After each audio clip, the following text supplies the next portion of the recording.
Welcome to another episode of For the Dads, Papa Team 6. I know you were going off right now in the comment section. I blacked out. It's because you're speechless, because we literally just talked for 25 minutes before we started recording of what the fuck with this PT6 community. We are speechless. Easy with the F word early in the episode. Oh, that could hurt the dang algorithm. it. That could hurt the algorithm. But welcome to For the Dads. We are a show that embraces fatherhood. We talk dad stories, the highs and lows, wins and losses of fatherhood, being a husband. I am Will Compton. My co-host, Sherman Young, is to my right. And throughout the show, again, God damn it, somebody's calling me. Hey, easy on the... Sorry. Bleep that out too, Chef.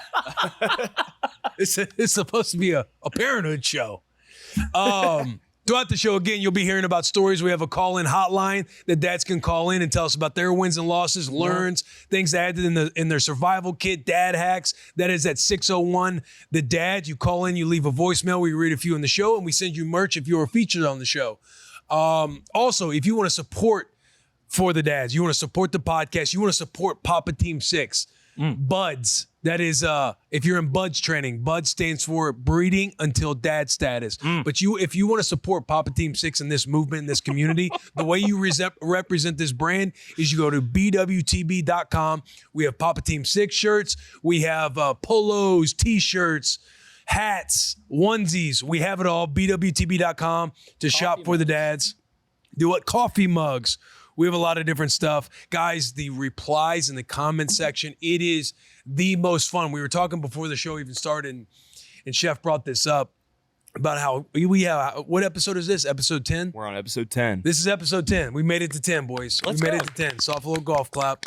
Episode 10, we have about 1,500 comments, and Chef was just talking how insane it was that we have a community that is just spreading positivity, that is building the community, that is talking about Papa Team 6, finding words for whatever title, whatever stage of life that you're in.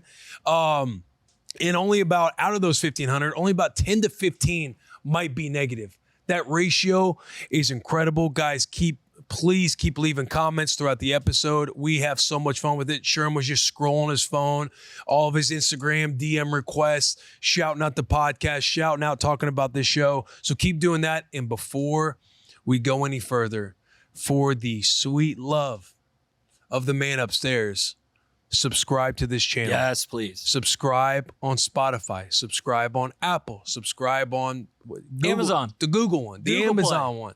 They're all out there. Sherm just sent me a screenshot. Remember the screenshot you sent me the other day where we were ranked? You want to tell them? I saw it. For those of you at home, PT6, For the Dads podcast, is officially in the top 200 of comedy podcasts. That's a cross-platform scale.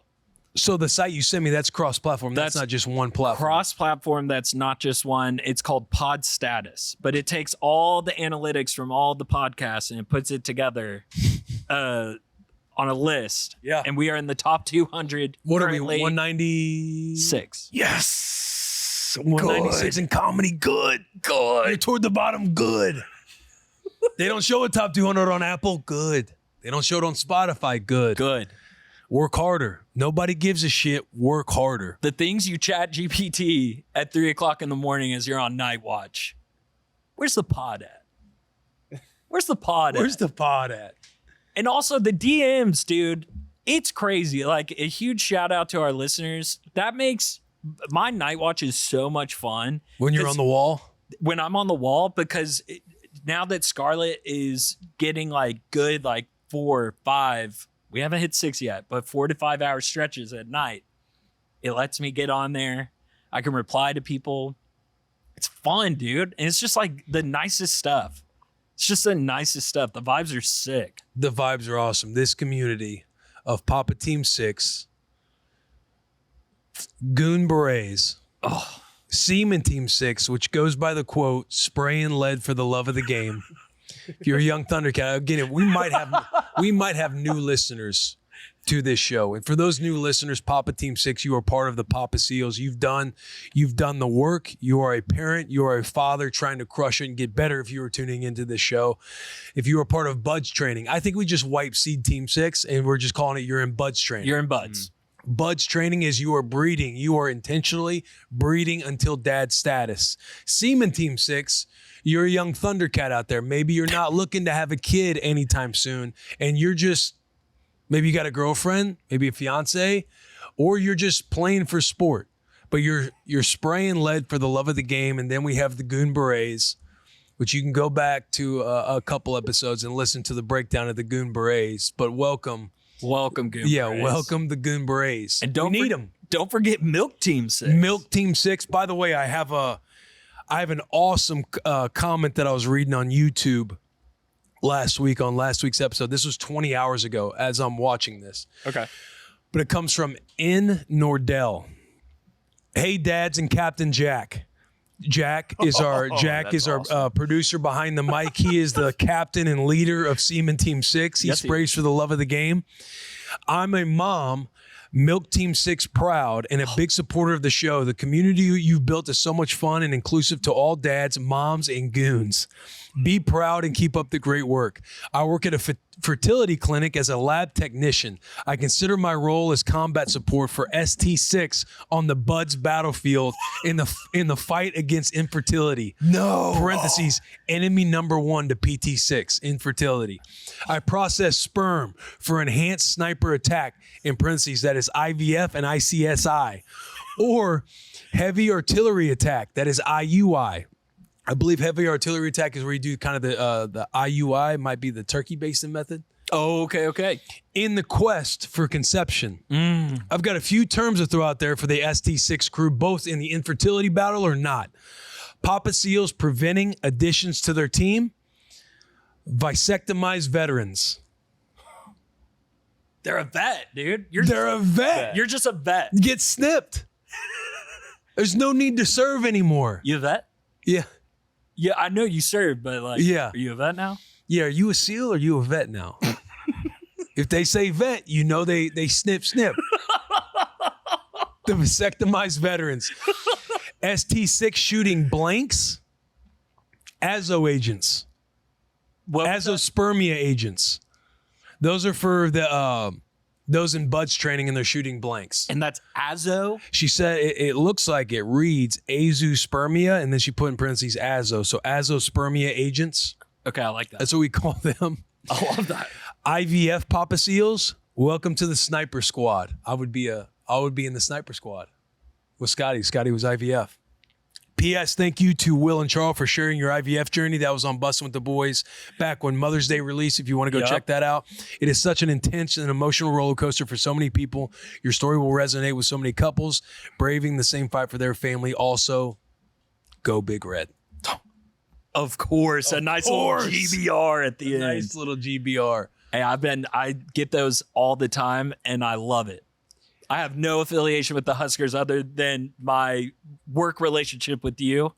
But I always hit them back with a GBR. You have to. It's a great fan base. It is a good just like ours. Base. I love that a mom is taking time to write this message in the comment section of the For the Dads podcast. What was her name?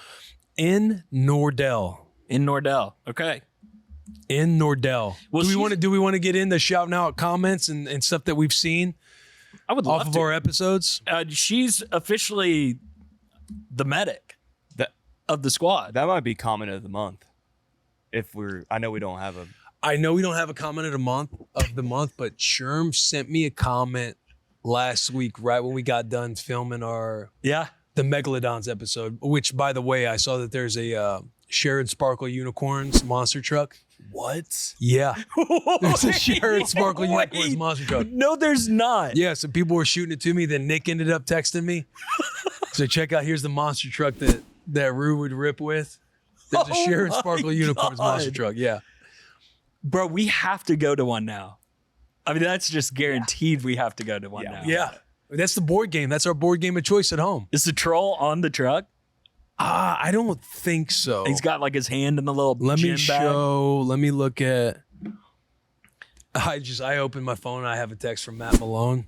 He's our new social media producer. And we had a conversation where I was challenging him on our core values that we created last week as a team, and he didn't get any of them right. And I was busting his balls at first, but it became more of a serious conversation as far as the evidence he's been creating. Yep. Because he was a killer. He was a killer as an intern. He was. And I say sometimes when the guys put the jersey on, it changes them a little different. They lose that hunger. Some guys lose that hunger. And right now what you're showing me, the evidence that you're creating, is that you don't take this serious enough. I was like, hey, did you see my follow-up email last week? And he goes, which email? And I'm thinking, I rarely send emails. He didn't have that right. He started rattling off core values, shooting for the stars. Like, the Gooner one, overachiever, optimism. I'm like, keep going. And he shit the bed. But anyway, grateful. Grateful. Nope.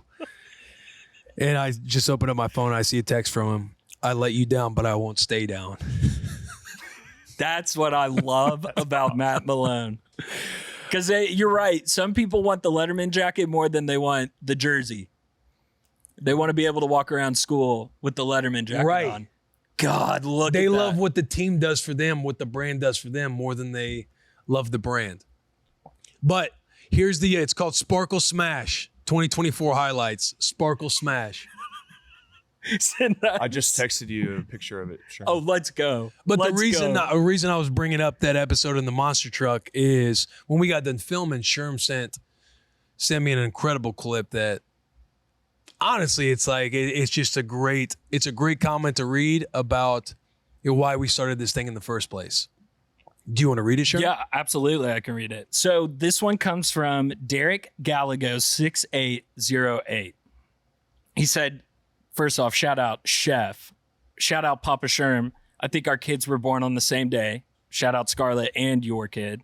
Shout out the legends of Bussin' with the Boys, Will and Taylor. So he pretty much covered all the bases right off the bat. First time member of Papa Team 6. To baby boy Barrett Michael Gallegos, born 3 weeks ago. BMG or 50 cal is Barrett's nickname given to him by his father. Boys, after 2 weeks in the NICU, we got to home base back at Fort Couch. And let me tell you, I am not in the trenches. I am digging the trenches. I spent months researching how to build the perfect nursery in hopes of accomplishing the mission codename Silent Nights. And we have had nothing but BBIEDS, which is baby-born improvised explosion diapers. Sleepless nights and Mama Bear hearing me say, good. With so many O's. He put so many O's in good. I will tell you, after 17 years in the military, I can say some of the best training I've received has been from For the Dads podcast community.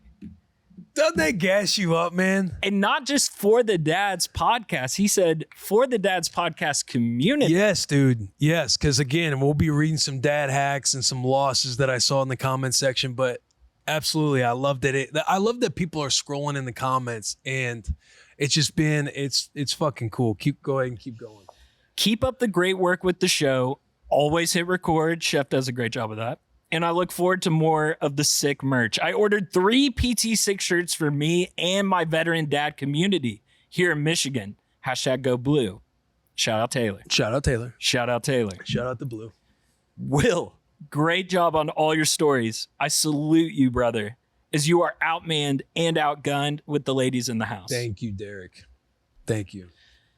For the members of Seaman Team 6 out there, as you prepare for the big leagues, start reading. Go to daddy boot camps and share the community to get as many resources as possible. ... Well, boys, I got to grab my shovel and get back to digging. These diapers and trash won't take themselves out. PT6 member Derek Gallegos out. Literally from the trenches, the front line. Yeah.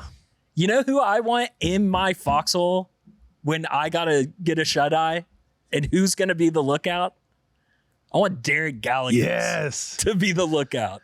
17 years in the military, too. Thank you, Derek. Thank you for your service. Thank you for serving. Absolutely. Great point. But just shouting out the For the Dads community. It's been fun seeing the comments. And you seeing, hey, again, We set the tone last week on how we would like the comment section to go. You see people leaving comments, and you see a dad out there going through something, or he wants to be celebratory about something, maybe having a kid, maybe he's in the trenches. Yeah. I'll talk through a dad loss here later that I read about. And just, I've seen more replies to I've been comments seeing it. in the YouTube comment section. You're not making that up because I've been seeing it too. And I've been seeing a lot of likes. Somebody will go on a tirade and then just finish it with good. And then it'll be like 8 likes. Yeah. I love that because it's their way of saying like, yeah, good. Yeah. Good. They're acknowledging it. We're taking the things we learned on last week's episode on the practice field, and we're executing it on game day. We sure are. And at the very end of the episode, I said, I don't know if y'all remember this. I said, and if you watched this episode all the way to this moment, last thing, leave a wolf in the chat. Just leave a wolf in the chat. There were a bunch of wolves. There were 45 wolves in the chat. Oh, you counted. 45 sickos that watched all the way up to the end. That fires me up, man. That's electric. It helps me transition into comments at the top of the show going over. I got one from PT6 Sharp. There's a YouTube profile out there, PT6 Sharp. I knew you'd grab this one. This no longer feels like a podcast. It feels like a family. Did you see the reply underneath it? No. Somebody said, okay, Vin Diesel. That's the top comment I grabbed too. And I grabbed like extra ones because I was like, I feel like Will's going to for sure grab that one. You know, I saw that one and you set the phone down and you kind of look around and you're like, man, we're creating something cool, man. Leave no doubt. I think I saw, was it Andrew Scholes, I think, talk about it in an article. Somebody published an article or something like that. And he's like, one thing we need more of is more dads, more men talking about fatherhood, the masculinity behind it, but fatherhood in general. And I think it's cool that we have a small platform that is building community where moms, dads, everybody's chiming in. And it does feel like, you know, to PT6 Sharp, no longer feels like a podcast, feels like a family, like people embracing fatherhood. Shep was talking earlier. Who are you talking to about people coming out in the hospital and taking photos? Possible employee. Future. Possible employee, but thinking about people being fired up to take a photo with the Papa Team 6 shirt on it, where you're walking out of the hospital in arguably the biggest, most precious moment of your life. Like you're having a kid. Yeah. You're fired up when you get married, but when you have a kid, it changes your entire world. And the biggest moment of your life, you're walking through the hospital and you're repping a For the Dad shirt or you're repping a Papa Team 6 shirt and you're wanting to take a moment to say, hey, can you get a photo of me carrying the little one out the hospital? Like, insane. It's crazy, dude. That gasses me up, dude. It gasses me up because I know that just with Jill, and I'm sure same with you with Charo, just how gassed up the moms are almost naturally. Right. For this process. And it's just like you texting Charo last week of, I want to get a family pic. That wife that has just pushed out this baby, she's just gone through it.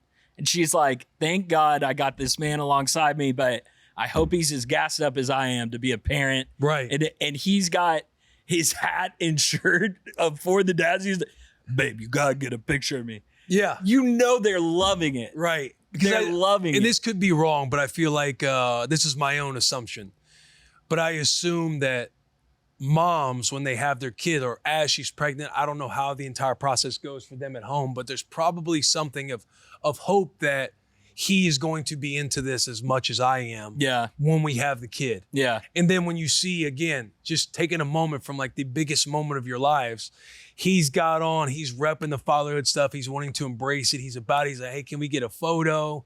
You know what I mean? And I would assume it kind of gives like not a full relief, but I'm excited that he is excited as I am about it. Because a lot of stories that you hear too is dads don't buy in until the baby gets a little bit older. Or you'll have conversations and it's the newborn stage isn't for me. I'm more into like once the child turns 6 months or when they start walking or as they get older and you can play with them, that's when the dad buys in more. Yeah. And the fact that the fact that there are dads now getting fully bought in from walking out of the hospital is cool to see, because it's like, yeah, you want to embrace every moment. Every moment. Yeah, dude. It's really, really fun, and I'm really lucky to be a new dad doing this show, because it's done wonders on my mentals during all the trench battles. Every single poopy diaper, every single spit up, and just like all the fun lingo.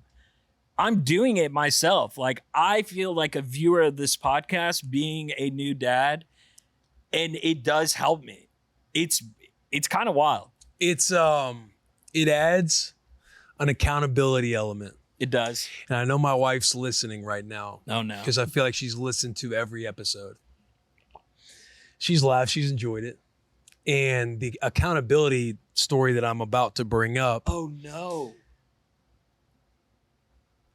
Pains me, but again, we were talking about before the show about like work stuff. Yeah. If there's truth behind it, you got to find your way to accept it. And so this accountability of us doing the podcast, Yeah. we had a moment last night where I wasn't prepared for it, but before we're about to do bedtime, Yeah. she's like, we got to go hang the shelf up in Scotty's room. You hate that shit. You hate that. I hate that shit. If you're coming to this podcast and even wives watching and think like, hey, I hope my husband I want masculinity in his life like this Will guy. When it comes to manual labor and building shit, You hate that shit. that's out of my wheelhouse. Yeah. And I'm more delegate to elevate. Yeah. We got TaskRabbit. We got people that can figure this out before I had to go get out the hammer and go get the stud finder. I don't even know what the stud finder does. Like press the button and navigate. It was helpful. But we go upstairs and I take the box upstairs because it's 7:00. I'm thinking, I want to get the kids down.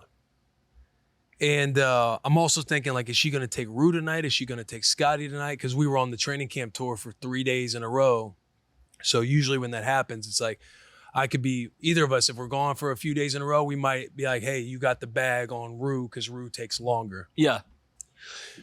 So I go up there, she's got it. I got this big box with the shelf in it. Set it down, I'm cutting it up. I just kind of have a piss poor attitude.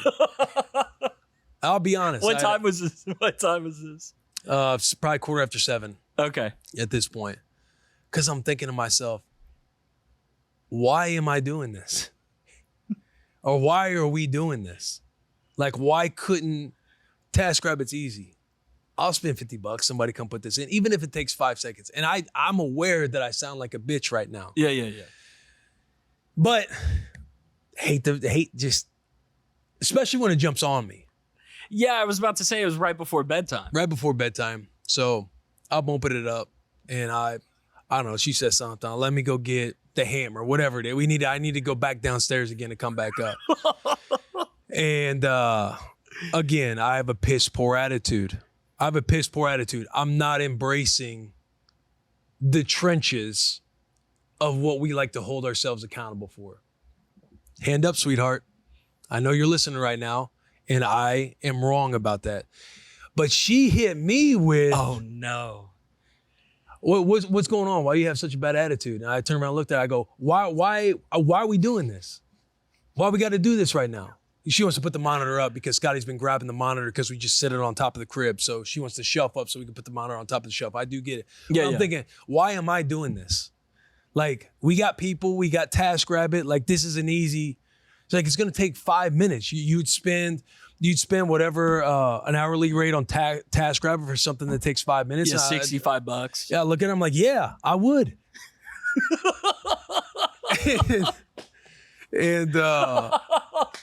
and she hits me with, I think it's wild. You got this For the Dads podcast where you talk about, yeah, buddy. Yeah. You embrace the trenches and, talk about moments like this. Charo, don't be putting any ideas in Jill's head. Yeah. Jill's going to steal that move. She's watching this right now. Love you, honey. Hey. She's stealing that. Buddy, 0 to 100 internally. No, you did? Me? Yeah. It didn't come out. I did not externalize it. I ate it. Good. I ate it. Good. Because you know what I wanted to say? You know what I told you? You know what I said to her? Dad, what did you say?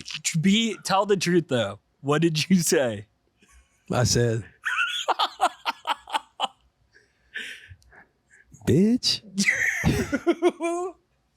Underneath your breath? Inside, I didn't say shit. Yeah. But hey, I was tight that she was throwing that in my face, and I was silent. The rest of it. She's like, "Oh, I'll do it." I'm no. I'm already doing this. I'm gonna do it. Finished.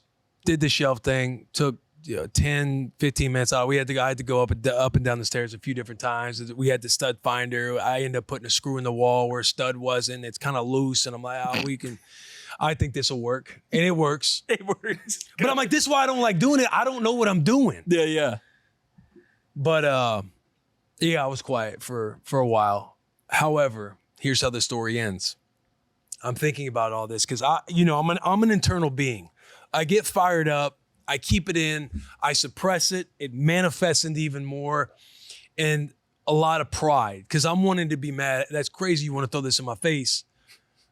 That's crazy. You want to throw a podcast in my face like I can't have a bad moment. You know what I mean? Like you're just going all in. Like you just call me fake. Yeah. I'm having all these conversations with myself. I'm sitting there. I think I'm finishing up with Rue. Rue's yelling, "Dad, I need 3 kisses, a hug, kiss, and 3 squeezes." And I kind of avoid too. Like if I see her, like I'm not, pass by, maybe stay out of the way. Like I'm trying to make it known that I'm a little upset. She's upset too. Because every time she's telling me something, I'm just like staring at her. I'm not saying nothing.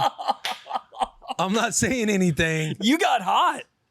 I was hot. I was hot like my lip could have quivered when I was looking at her. Like from things I wanted to say. Yeah, when she hit me with when she hit me with that. I'm thinking that's a wild haymaker to throw on me. But because there was truth to it. Yeah. She hit you in the sweet spot.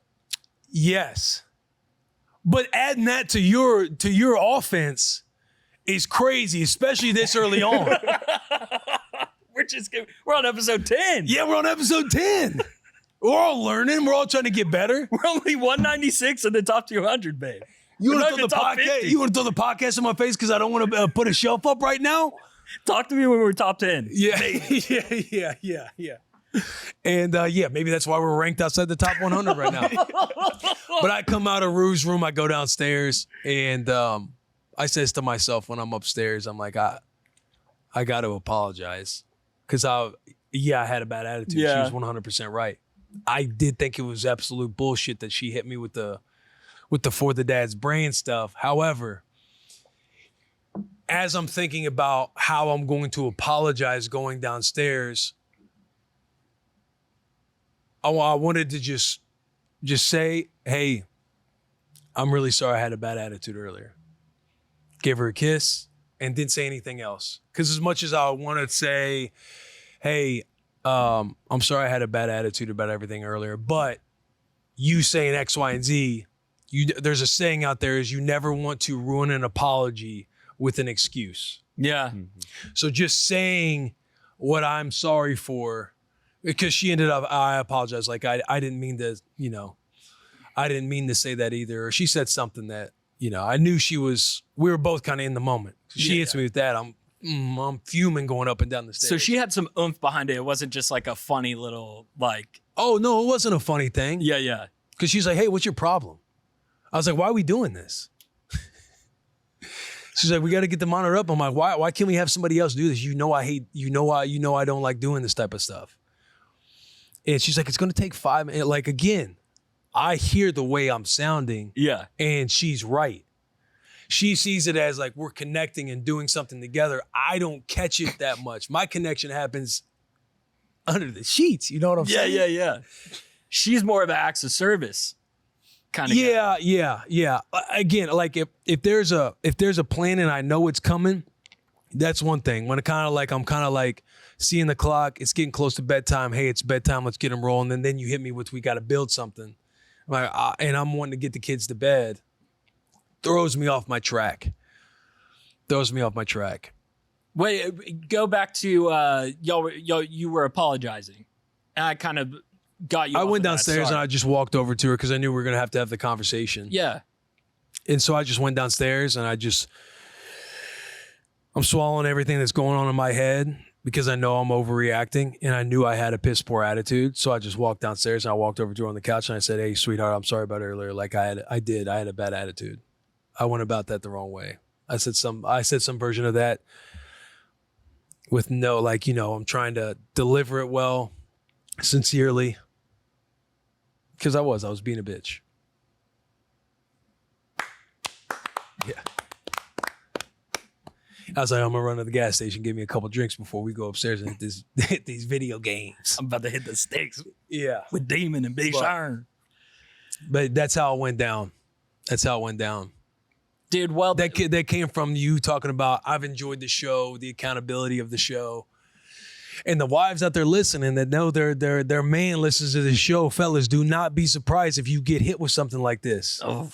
You're embracing the brain, you're about the brain, and then a moment comes where they can see that they can just put the knife in the side of your back. Because that's what I felt like happened. Accountability is huge. And it wasn't on my docket before we started recording. I was not going to bring up accountability at all, but it has been a topic of conversation between you and I of recent, in the office of recent. Good reminder. It is. It made me think about the ideas of having like good in the rooms and stuff, like something visually. Because when she checked me, and I'm putting Scotty down. So when I'm sitting there rocking Scotty to sleep, you're by yourself. So I have the time to think. I know Charles in the other room's Rue, and I'm thinking through everything because I'm mad and I kind of want to stay mad. Yeah. My pride is getting in the way because of what she said to me after the fact that I was just having a piss poor attitude about everything. And every place I went, I'm trying to find reasons that it could have. And then it just comes to like, she's wrong. Yeah. I'm trying to find any reason to where, but then I'm like, there is none. Body language, attitude, everything about it. Oh yeah, dude. And I've been working on my apologies. I haven't even said this to Jill, but I've caught myself doing this with Jill a lot during my apologies of, let's say I made you mad. Hey, sorry that I made you feel mad when I did blah, blah, blah. And I'm like, dude, that's so lame. I know that's lame. And when people apologize like that to me, I'm like, that's such a lame apology. And right. Because I've been checking myself on that. Yeah. Because you're saying the apology is, I'm sorry you felt that way. Yeah, I'm sorry. That's not saying I'm sorry for doing X, Y, and Z. Yeah. It's I'm sorry you felt that way. And then we'll justify it in our mind as like, hey, we're apologizing. I'm letting you know my intention was never that. And your reaction to it was like, hey, I'm sorry you ended up reacting that way. I caught myself last night at the county fair, actually, apologizing to her because she wanted to do a diaper change before we left. I didn't want to get caught in traffic because we had to get back home. Which was a goal shared by both of us. It wasn't just like I wanted to jet. But I was like, honey, diaper change, we can't do that afterward. Once we get home, like she'll be fine in the car. And she was like, why? So you can go home and play video games? And I was like, oh, in my head, it's like, yes, I'm excited to play video games with the boys, but no, that's not why I was saying it.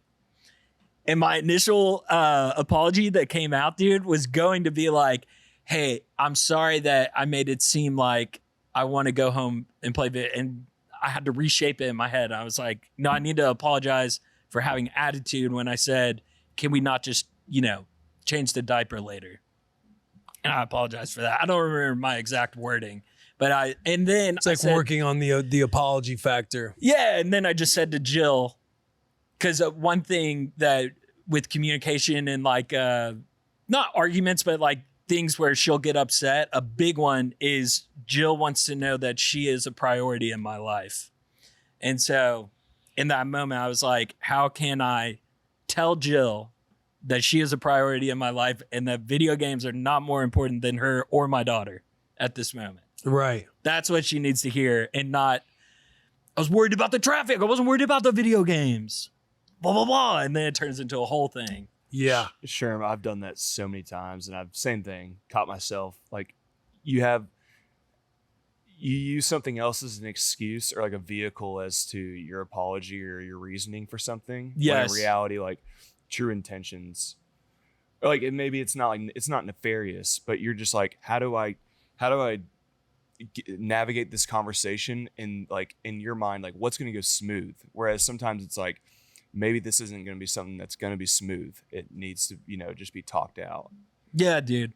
Absolutely. And just acknowledge that you completely understand why it got to where it was. Because chances are they're going to say it might get reciprocated, like an apology that you felt like you wanted to be heard on. You don't want to go into an apology expecting anything in return. Mm-hmm. But it's more like, I'm sorry that I did this. And I can 100% understand why it made you feel that way. And that is totally on me. When you go, I'm sorry that you felt that way, or that, we all know those half-ass apologies. Men, like, we'll find any reason not to let our pride will stay the pride. We find any reason not to. Because I think these are good conversations too, because we got football season coming up. The whole, hey, get home and play video games in the season can easily be, what you're wanting to get done right now so you can go watch football with the boys. 100%. Which I've been seeing a lot in the comments lately. That has been a comment I've seen multiple times. Boys, please break down, how do we go about football season this year? There's a guy, I got to find his TikTok. I think I've told you guys about it, where it's the TikTok is him doing he's overly trying to. Where he's vacuuming. Yeah, he's vacuuming. Yeah. I think I've seen that too. And the caption's like, 53 days till football. Trying to earn my points. We got, pull like his little clip up. Yeah, pull his clip up when you're talking about that, because those are hilarious. Those are so funny. Those are good. And the looking outside and he's putting all of his golf stuff together. Have you seen those? Where he's also vacuuming, but he's slowly putting his golf attire on. Oh, I haven't seen that one. And the wife's like, man, you did a great job with all those shorts and stuff. Are you going to go golfing or something? And he's got his glove in his back pocket. He's like, was it nice outside? I think. Well, the guys did say that there's a tea time at 2. I wasn't going to go. I wasn't going to go, but I guess I would. What do you, for that comment, I think I know when you're talking about where he's wanting to know how to prepare for football season. Yeah, dude. I've seen multiple comments on that. They really want us to talk about What tips would you give?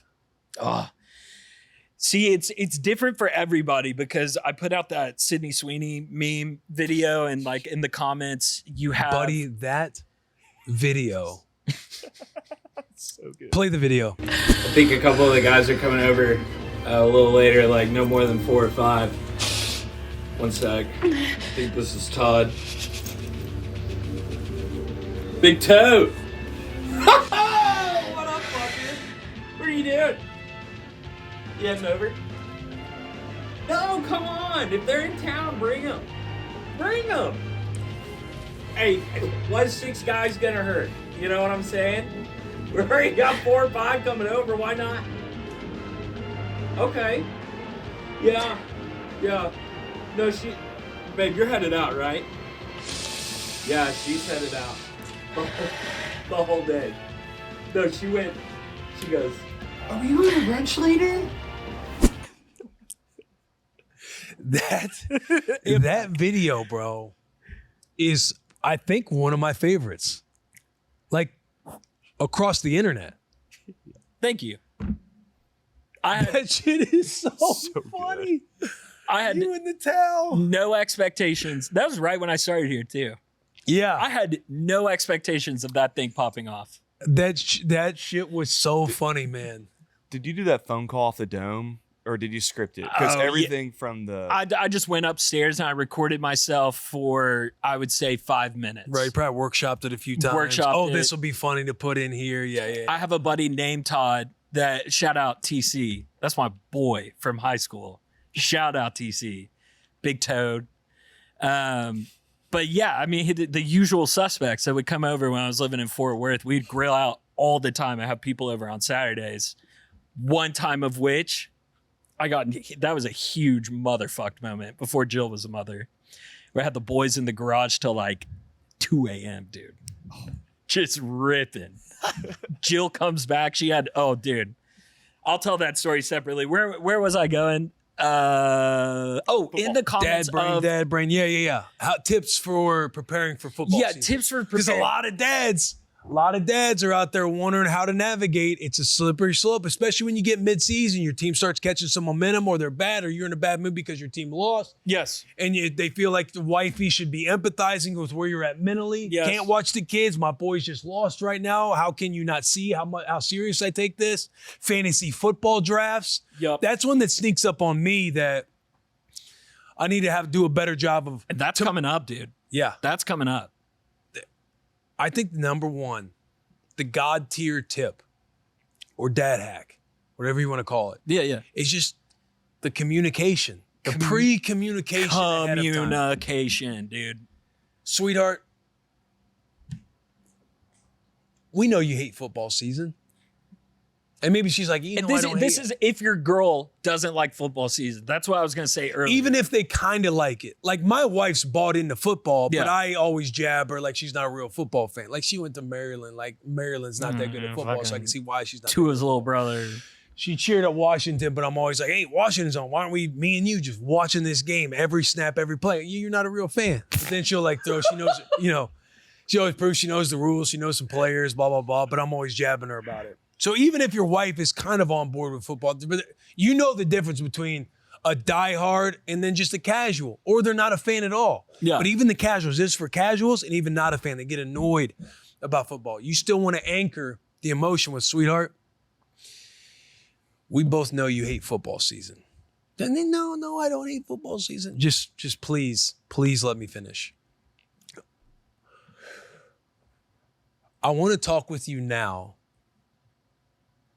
because we both know how much I love the Nebraska Cornhuskers. And there are going to be every Saturday, they're going to play at a slotted time. I don't know every one, but each week when I figure out when they're playing, I would love to have my undivided attention be on that game. Maybe you're a sicko and you want to watch a lot of the games. You have to do a good job of being like, here's what I would love my season to look like. Yeah. I know that's not going to happen.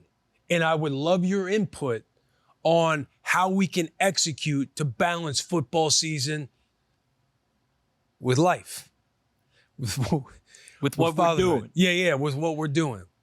Because I enjoy watching the game. I could watch them all day. All day. If I had the opportunity to. But I know that I need to carry the load. I know that I need to be present. And I just want to figure out a great middle ground that we can align on as we go into the season, because I got a draft coming up next week. I want to be there. I kind of want to tell them a time. I'm kind of scared to commit to a time with them because part of me's scared to allow this draft to sneak up on us. And then I'm throwing the draft at you. Hey, the boys were drafted in an hour. And then we're both in a little bit of a tiff. And I'm thinking, I'm drafting right now. I want to knock it out of the way now. I want to knock it out of the way early. How can we align on a structure throughout the year? A structure that doesn't have to be so, dialed into the T. I know there's going to be moving obstacles. Yes. And moving targets throughout the year. We'll handle those. But as long as we're aligned, as long as you know where my love and my heart is with you, with the games, I think we can figure something out. Well done. You just sold me. Yeah, well said. I think that's your baseline. You got to have a starting baseline, dude. Because you can't commit to what you want your schedule to be out of the gate.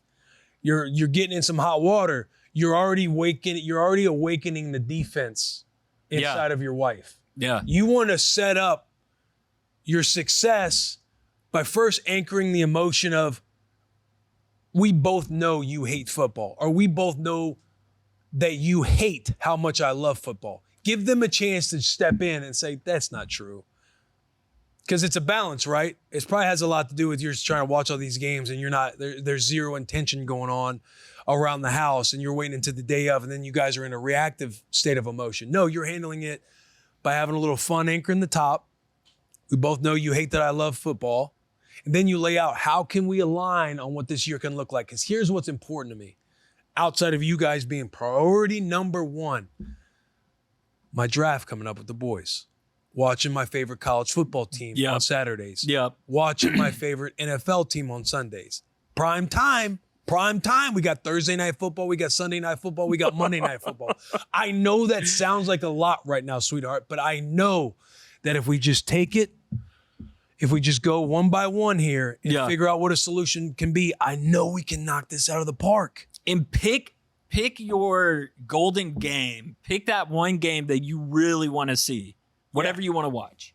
And for your example of like the Nebraska Cornhuskers are playing around the same time as Christy's gender reveal party that y'all have to go to. And Christy is Charo's best friend in the world. So set that expectation of, I'm not going to make that. You think I'm joking? No, I don't think you're joking. Charo threw a birthday party for me last year. It was Illinois at Nebraska. We lost in overtime. But Charo threw a birthday party for me on my birthday to where we had a dinner. We had about 8 people come to this dinner. Please send him the photo. Do what? Send him the photo. I'll send him the photo. And I needed the restaurant that you're going to that you're wanting to. I don't think it was a surprise, but whatever restaurant it is, they better have a TV. And if we're going to do a private room, they better have a TV that can be in that room because I am watching the Nebraska Cornhuskers play on Friday night. And the entire dinner party, everybody's having a great time. And I'm just glued to the TV. And I set the expectation with everybody that, guys, I'm not going to be mingling at dinner because I have to watch Nebraska play. They wheeled it up like on one of those like substitute teacher. No, I saw the picture. Yeah. It was dicey for a minute. They wheeled in some TV, and I'm like, are we going to be able to get the game on this? It looked like the ones back in school. Yeah. The sub rolls in movie day. Yes. Fortunately, we got it. But if not, I would have been just on my phone, just on YouTube TV. No free shots. And YouTube TV. That's what I was going to say about like Chrissy's gender reveal is just set that expectation with the wife. Hey, honey, isn't Chrissy's gender reveal, doesn't it start at 11:30? Yeah. Oh, dang. The Huskers kick off at 11:15. So I'll probably be keeping up with the game, via my phone at the party then. And then whenever we head out, we can catch it on the way home. Do we have anything we got to do after? No, nothing. Okay, cool. Would it be cool if we, can we get back home directly after? Yeah. I can hop on the couch. Yeah, if your team plays at 11, figure out what that morning looks like before 11 starts. Yeah. And then when the game ends, whatever emotion you're riding, you ride that emotion. But you got to get back in. You got to get back in the trenches at home. You got to get back in the game at home. You got to be present. You got to be present. The other thing I was going to say, in the comments of that video, I saw a lot of people of like, oh, my girl would never do this. Or other people being like, yo, this is literally my wife. So the range is very different. Yeah. If your wife hates football, you got to somehow find a way to get her to fall in love with your team. Don't worry about the football aspect of it. Try and get her to fall in love with the brand. That would be my first. I need to get Charo out to Nebraska and see their new facilities. She's been, but we went to like a spring game, I believe, and this was Old Teeth comp. This was old Teeth Willie. Bro, but she hadn't been to those new facilities. She's got to go. Yeah. And see all the love that Lincoln has for you.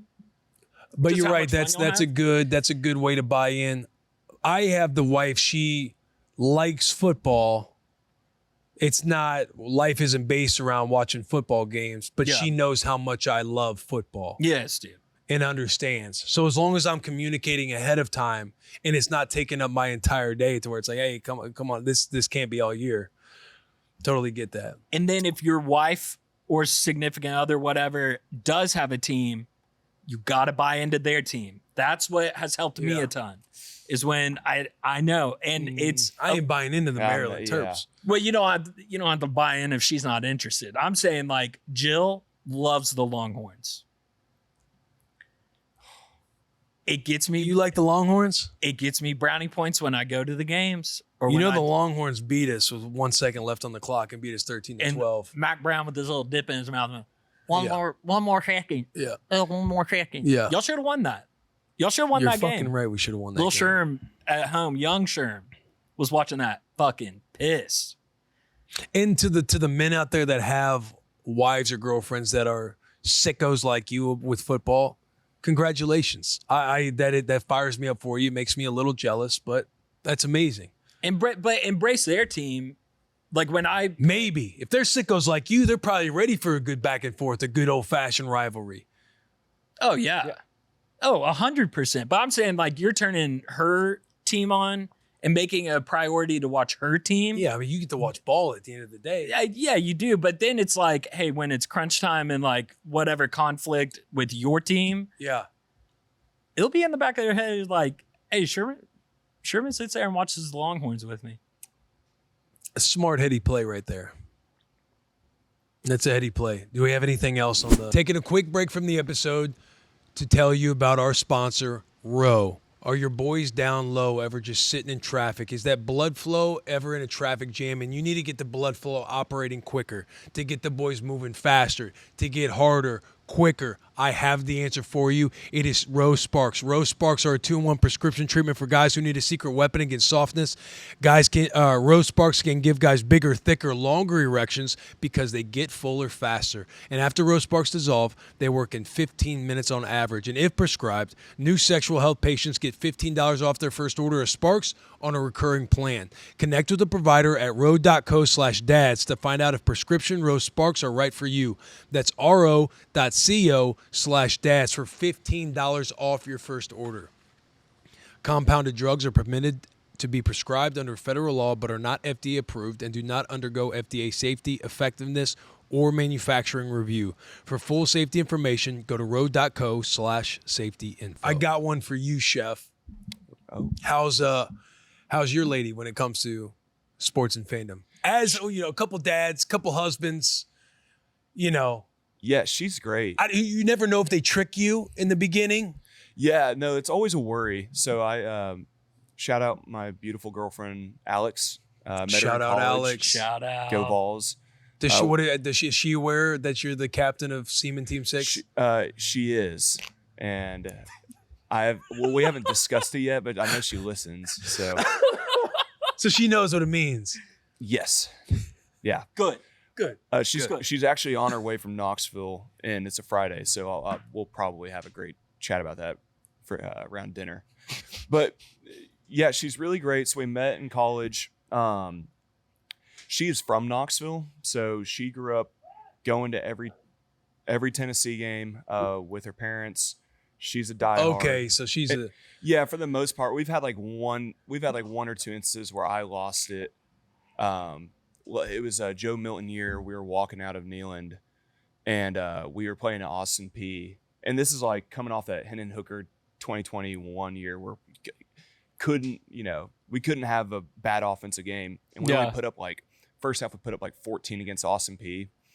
And we were leaving that game, and I might have had a little bit too much to drink, and I was grabbing random people like, "What the hell are we doing?" And might have been my worst episode ever. And I remember that next day, she was like, "Hey, I'm letting you know right now, you ever pull that kind of shit again as we're walking out of Neyland, I swear to God, I will break up with you, and we for sure will never go to another game ever." And I was like, "Yes, ma'am, I got you." And so she checked your ass. she checked me I hard. respect. But I That's respect to I Alex. was walking out of there like a total jackass. Like I was being like, I was just pissed off. I get upset when my team. You take your Vol serious, man. It's all good. I do. A lot of passionate fans. A lot of passionate fans that watch this show that love their team. Love their team. And so you don't feel alone, got sucker punched by some SAEs, some E-dogs down at TCU after a Baylor TCU game. And Jill told me the same thing the next morning. Yeah. Said, if you ever get that drunk again, if you ever do anything like that again, I will not hesitate to not only break up with you, but I will never speak to you again. Her mom had to pick me up from a Kroger parking lot later. It's a fun story. To wrap it all the way back around, communication. Just communicate, dude. Just communicate. What are we And look, doing? I know we were kind of giving game on how it gets to where your entire undivided attention is for you in the game. I'm kind of now hearing that, and it's more or less figure out what needs to be done even during the game. Yeah. I think your gal is going to respect any big moment that might be happening. It's fourth quarter. You got a 2-minute drive, like you're in it and you're going blah, blah, blah. Like they know how to pivot with that stuff. But to get a full 3 hours to yourself could be a tall task. Figure out what you know it needs to be done even in those 3 hours. If you got the kiddo first half, second, third quarter, whatever you need me to do, you got to take your time away from the TV and do what needs to be done. Gotcha. Especially if you're playing a slapdick team. Now, if we're talking big game, rivalry, stakes on the line, any of those games, I feel like they need to understand that kind of pressure that we are under during those times. Yeah, dude. But slapdicks, listen, take your ass All away good. from the TV, whatever you got to do. Yeah. If you got to go pick up some milk or some shit, I don't know. And but very last thing, make an event around it. We did a ton of like cookouts and grill outs and watch parties when we were living in Fort Worth. Yeah. Have people over, bring the girls. Get her friends involved. Get her friends involved. Like I sit there, I try to get Rue excited. Like the minute she could start like talking and doing stuff or hand gestures, anytime a touchdown would happen, I'm like, hey, touchdown. Like getting her excited about moments within football. So anytime, when she's like, oh, I want to watch Miss Rachel, I'm like, sweetheart, it's Saturday. The Huskers are on right now. Like listen, I got the TV. I'm the captain now. You don't have the TV anymore. But getting her involved with watching football, so that way anytime a sport's on, she'd be like, oh, touchdown. Back. Yeah, sweetheart. But getting them going so that way you can foundationally build a fan in the future, right? Or if they're toddlers, having the setup survival kit, having the bouncer, having the walker, whatever it is around the TV, or a little gate in case you're watching the TV, they're not in your sight at the moment, but they're right there in your perimeter and they're safe.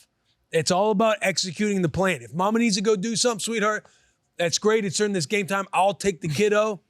And you got to build an environment for success while you're trying to watch this game. Yeah. If they're old enough, you got them right next to you. You got them you're trying to get them to buy in just the way you buy in. Tell the toddler you need a good halftime show. That way they're prepping the whole first half because you tell them how important the halftime show is. And Dad has Rue. Yeah, I mean, you got to kill it with the ballet girl. You're the halftime show. That's a great dad hack. And that way, the whole first half, dude, she's like, I got to get this halftime performance. She's getting her outfit taken care of. She's excited, dude. How I started the foundation, too, of manipulation with Rue is, remember the Go Big Red video? Go Big Red. One of my favorites. Go Big Red. And then somebody, it was either us or it got on, we photoshopped it or oh, I put it on the Jumbotron? You edited it on the Jumbotron to where I'm showing her. I'm like, oh, Rue, look at this. Everybody, they played your video at the Husker game. Oh, you showed her that? Yeah, absolutely. And like they were all so excited and just like, go Big Red. Nebraska. The Huskers are playing. Just laying the foundation as a father that this is an important time in our lives anytime football season comes around and the Huskers get to play, 12 to 15 games. God, we got to do a little barbecue watch party thing. Grill up some corn, dude. Let her know. This is what we're all about. You like barbecue corn? Oh, then you probably love the Huskers. Yeah. Build it up to where it's like an event every Saturday. Yes, dude. Indoctrinate. Dad gets indoctrinate. My childhood fondest memories are being indoctrinated into the Tennessee Vols. You wake up on Saturday and you just, the old man's going to get the grill going for you. It's a great day to be around. I don't want to go and do nothing else because they have some people over. We do need to get, Does she have a Husker cheer uniform? She's got some Husker gear. Okay. I'm in the process of getting more because she's outgrown the ones from last year. Yeah. But we got to get her fitted and ready to go. Yeah, got to get them fitted. Get her some pom-poms, dude. She does have some pom-poms. Okay, there we go. She does have some pom-poms. And Mom could show her a thing or two for the halftime show. Of course. Get the whole family involved. Come on. Now, dude, we're living life. Now we're cooking with gas. We're not watching football. We're living life. Because you're letting your significant other on the inside of your passions and you're doing it together. That's the goal. It's not figuring out how you can just watch football by yourself. It's about how you bring how you build the camaraderie with everybody and letting your significant other in on your interests as well. Yes. College football helps me get up in the morning. It makes me happy that I'm alive. How can I give that feeling to others in this world of college football? Yes. I think we cracked the code with that one, my friend. And / I want my team to win. Sue me. Where do we even go from here? We just talked college football there for a minute. We really did. I could segue into my motherfucked, which also deals with collegiate things. Get into it, bro. I'm gonna chalk my my shelf building As your moment dad loss. as the dad loss of the week for myself. I think that's a really good dad loss. I had a weak dad loss this week, so I'm gonna skip it and go straight into motherfucked. Go ahead and do it. I even thought about not telling that story because a part of you is like, I know I'm gonna sound weak saying this. However, it's like we have weak moments. Yeah, dude. We have weak moments. I'm about to have a weak moment. That's my motherfucked. I can't wait to hear it. Jill's cousin, for anybody that saw on Twitter, Jill's cousin is graduating. Congratulations, Macy, from Auburn University this weekend. We will be traveling down to Auburn. Shout out Macy. Shout out Macy. Nursing degree, not an easy degree. We're gonna go celebrate her. Jill decides she bought an Auburn bow for Scarlett to wear to the graduation. I'm like, do you not realize that Baylor will be fighting for their fucking lives on the Brazos here in 4 weeks against the very same Auburn Tigers? And you're gonna put my daughter in an Auburn bow? That's crazy. It was one of the very first times I didn't have words for it. And she started laughing because she was like, oh, this bow's coming in the mail. And I said, an Auburn bow? She goes, yeah. And I did one of those. What'd you say? I literally said, bitch. With my face. I literally said, bitch. I looked at her and went, you gotta be crazy. Do you know what the internet's gonna do? The internet's going to grab those pictures so fast. I'm going to get flame grilled. So what'd you do? Well, she's probably going to wear the fucking bow this weekend. I don't know. So when you did the whole trash thing, I was being dead serious about like, I don't want her wearing the bow. And then I brought it up like 4 days later. And Jill was like, yeah, we'll see, we'll see how that goes for you. Or whatever. So we'll see how it plays out, but I will fight for my... I think every father out there knows how this is going to play out. Yeah, dude. She's going to be in Auburn gear with a pretty bow on. She's going to look adorable. And Jill's going to want me to take a picture with her. And then what's Jill going to go do with that picture? That's where you draw the line. Yeah. I'm going to be like, you cannot post a picture with me holding her. Because then if I want... Because look, there's battles where you have to hold the white flag up. Yeah. Right? Like we can all see that this battle right here, it would happen with me too. I don't know. It wouldn't happen for a couple teams. But it's like you wave the white flag. All right, she's going to wear an adorable little outfit. The reason why is because Macy. Shout out Macy. She's graduating. Yeah. So she wants to put her in the theme, which I love that. That's a battle. It's like, I don't like this. However, I understand why it's going to happen. But you do have to have your boundaries. And my boundary would be, sweetheart, I'm not taking the fucking photo. I'm not taking the photo. I've said way too much crazy shit to these Auburn burners on Twitter, and I know how these burners operate. Mm-hmm. They're going to snag that photo so quick. And it won't happen. We won't lose to Auburn, but let's say we did. Game over, dude. That picture's everywhere. Yeah. That picture's everywhere. So let's draw the line now. I'm not taking a photo with her. Is this happening this weekend? This weekend. So when people are listening, this will be the past weekend. Yeah. So they're already going to be like, so we're going to know if loser. you took the, yeah. If there's a picture, I'm putting it in. That's the pressure. You're going to be such a bitch, dude, if you take a photo. That bow's coming off every single picture. Mark my word. Image, family photo, and we're out. Bo What you're wasn't going to on- have to do, because you're going to be on watch Yeah.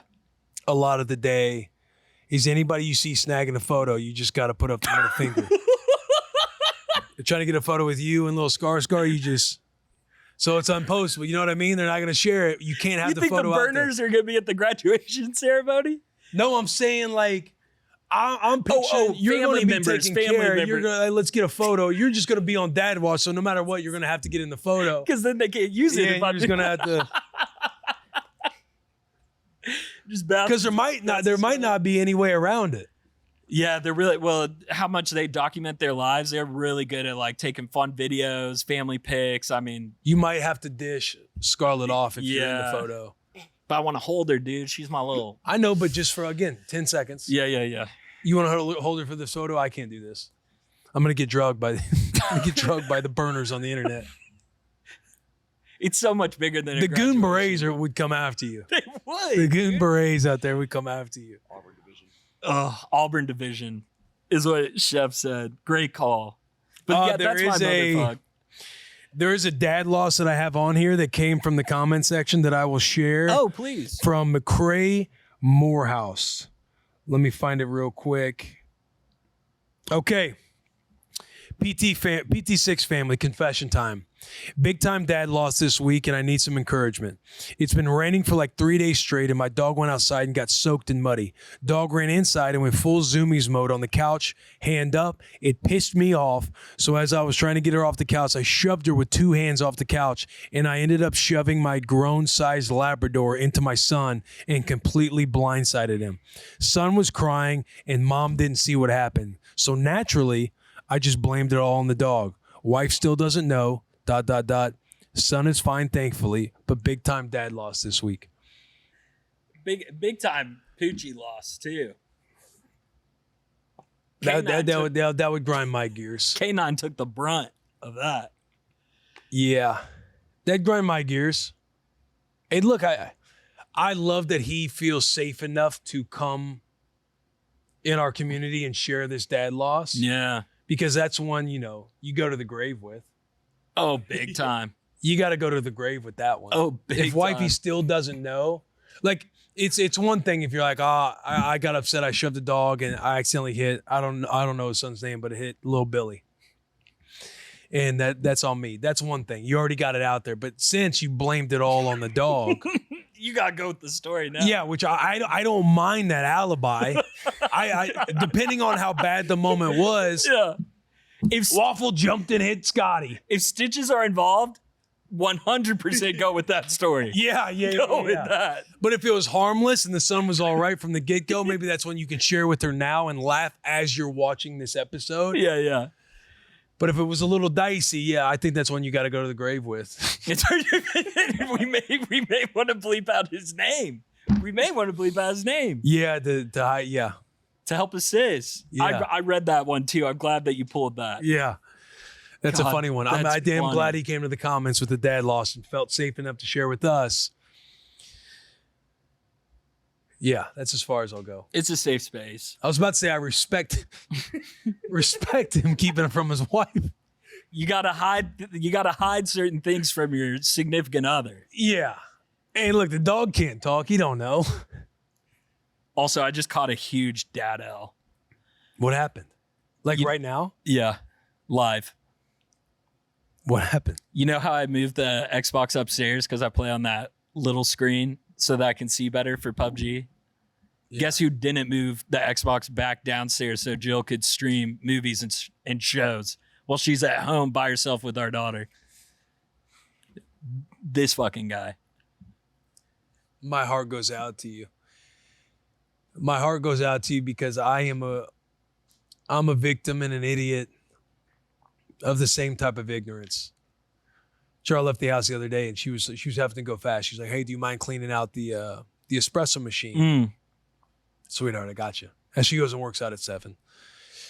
She comes back home. I'm eating breakfast. She's like, "I see you didn't clean out the espresso machine." Literally the other day, "Hey, before you leave, do you mind turning the lights off in the pantry," or something like that. Sweetheart, 100%. I won't forget to turn the lights off. 3 minutes after leaving, video. She's walking to the pantry. Oh, no. Walking to the pantry and flips the lights off. Buddy, my brain is fleeting. Videos and pictures are the worst. I will say this. I said it at the top. What makes Jill upset? When I really upset her, what is she really upset about? That she doesn't feel like a priority. And so what am I telling her when I forget to take that Xbox downstairs? She's not a priority in your life. You're not a priority to me. I was not worried about if you would be able to play stuff on the TV while I was off at work. And you're in the trenches by yourself at home. Fuck, dude. That's a huge L. Especially going into a big weekend, dude. I really need to ratchet it in. Really need to, the mantra good needs to be at the top of your head. It does. You gotta have a good weekend. Gotta have a good weekend. Have a good weekend. That right there, that's a couple extra really nice conversations with the aunts and uncles really being present this weekend. Digging in. Good. Yeah. You'll bounce back. I'll bounce back. Look, in the name of Matt Malone, who texted earlier, I let you down. What'd he say? But I won't stay down. But I won't stay down. Matt Malone. Getting a back-to-back shout-out. Busting with the Boys and For the Dad. Yeah. And you know Inside the Bus is talking about it, too. Should we get into our Crack a Cold One segment? Would love to. My Crack a Cold One goes to Rue's excitement when I walked in the door after being gone a few days. Ooh. So Busting with the Boys, we went on a little training camp tour where we flew around. We were gone from Sunday to Wednesday evening. Yeah. And we hit the Buffalo Bills. Yep. Or we hit the New England Patriots. Got to interview Coach Vrabel, Drake May, and a few players. Then on Tuesday, we hit the Philadelphia Eagles. Got to interview the GM, Howie Roseman, and a few players. And then on Wednesday, we got to hit the Buffalo Bills, interview Josh Allen, the GM, and shoot content at each of these spots. So I was rolling for a few days. And that's when you're traveling, that's always time. It's like you get to points. I know moms, dads, everybody vibes with this because, again, it's like Charles made the comment to me last night, like when we're talking about making time for each other. And so, like, sometimes I just feel like it's just work and being mom. And I'm thinking in my head, I feel like it's work and being dad. Yeah. And then you get to those spots where a 3-day trip is like, all right, get a breath of fresh air, get some good sleep in. And then after about, I would say 2 days, the dad guilt, like as you hear about whatever's going on back home or Loma or Rue is a little hard to put down tonight. Rue misses you a lot. Scotty had a tough time. The dad guilt starts to like creep up in your brain because you just feel bad because you know how much work it takes to raise kids at home.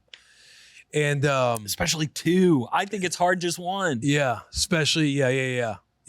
It's like a new heart every time. Yeah. Because the people with 2 look back, it was so easy with 1. But when you have 1, it's like, you're trying to figure that out. Yeah. But getting to come home because we got to fly home a little bit earlier on Wednesday. We weren't supposed to be home until Wednesday night. So I would have missed bedtime on Wednesday. Yeah. Because I'll structure kind of my thought process is whenever I'm traveling, how many bedtimes am I going to miss? So I got to get home Wednesday evening or Wednesday late afternoon, like before dinner. So I got to walk in the door like before dinner, like as we were sitting down eating as a fan, but walking in the door and seeing Rue's excitement to see Dad was all time, bro. Do you have a video? No, I don't have a video.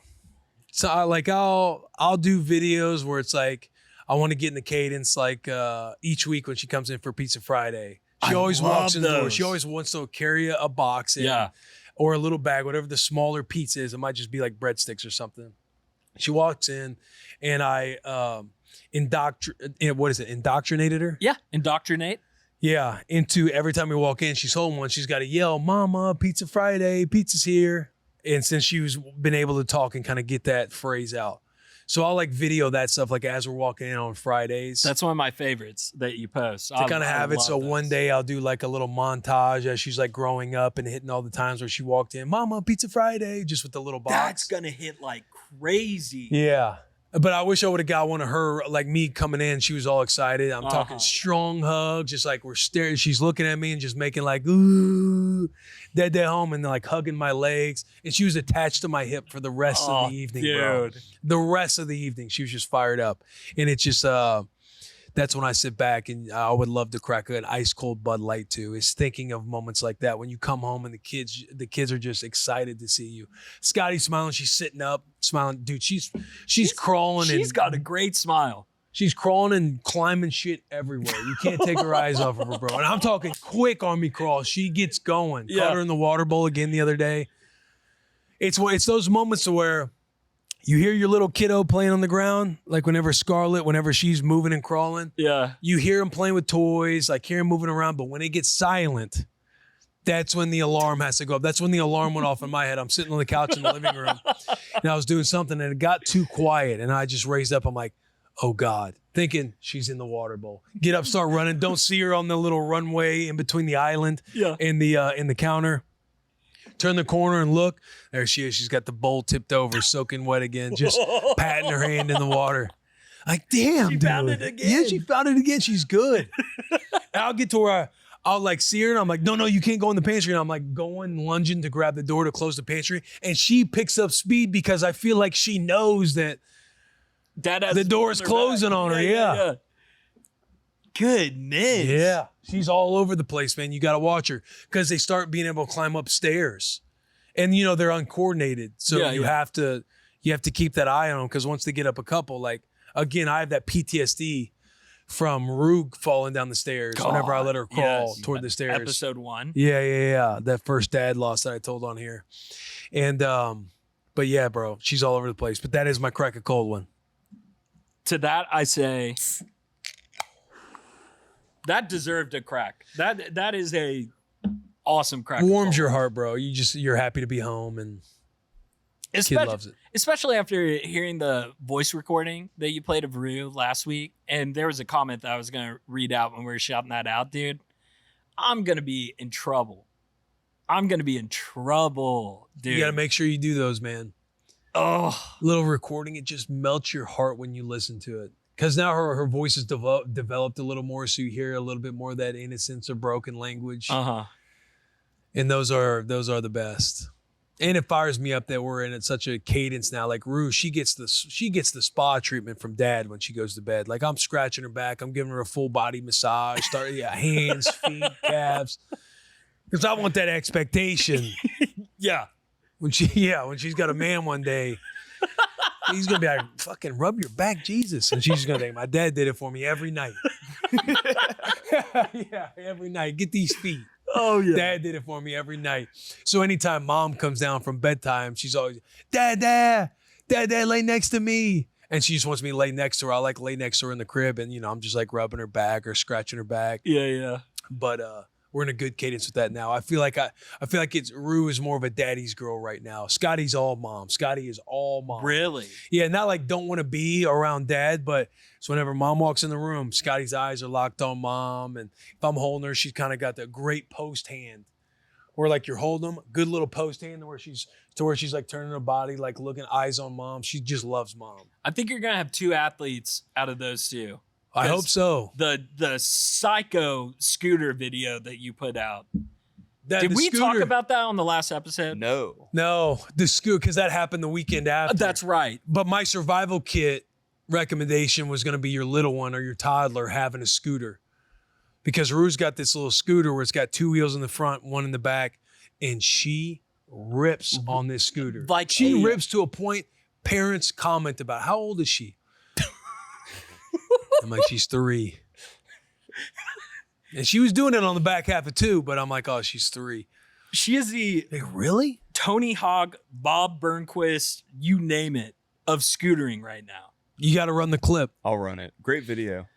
But Great that edit by Will Compton. Full edit. Charles was like, hey, you should do a scooter video like I did. I did one for Rue in ballet when she was late 1, early 2. And it was, I had like rap music behind it. I did the ice skating one where I got Meek Mill playing in the background. That was a good one. And she's like, you haven't done one of those in a while. I was like, challenge accepted. And I'm just taking videos of her while she's scootering around, and I'm kind of sitting there throughout the rest of the day editing it on Instagram with Limp Bizkit, Keep Rolling. Yeah. She loves that scooter, man. She loves the scooter. And another reason too to add that I'm shouting out the scooter video, the edit was all time. But Scooter, I'm able to use the Scooter analogy a lot on any time she fails at something, because she would fall, like, at first when you're helping them out on the scooter, you're having to help them go around. They're probably a little scared. They're not getting on the scooter. They overcome the fear of riding around on the scooter, and you might be pushing them a little bit, or they need your help a lot. Then they get to where they can do it on their own. Then they're, Rue is doing what she's doing now on the scooter. Put legs over the handlebar. Yeah, legs over. I'm like, hey, you should try this. And she tries it and rips it, bro. Because, she loves ballet, so she'll be riding the scooter and kick the back leg back all the time. Back, Dad, watch, and throw her hand up. Have the leg out to the sky. Have the leg out to the side as she's like whipping it around a turn.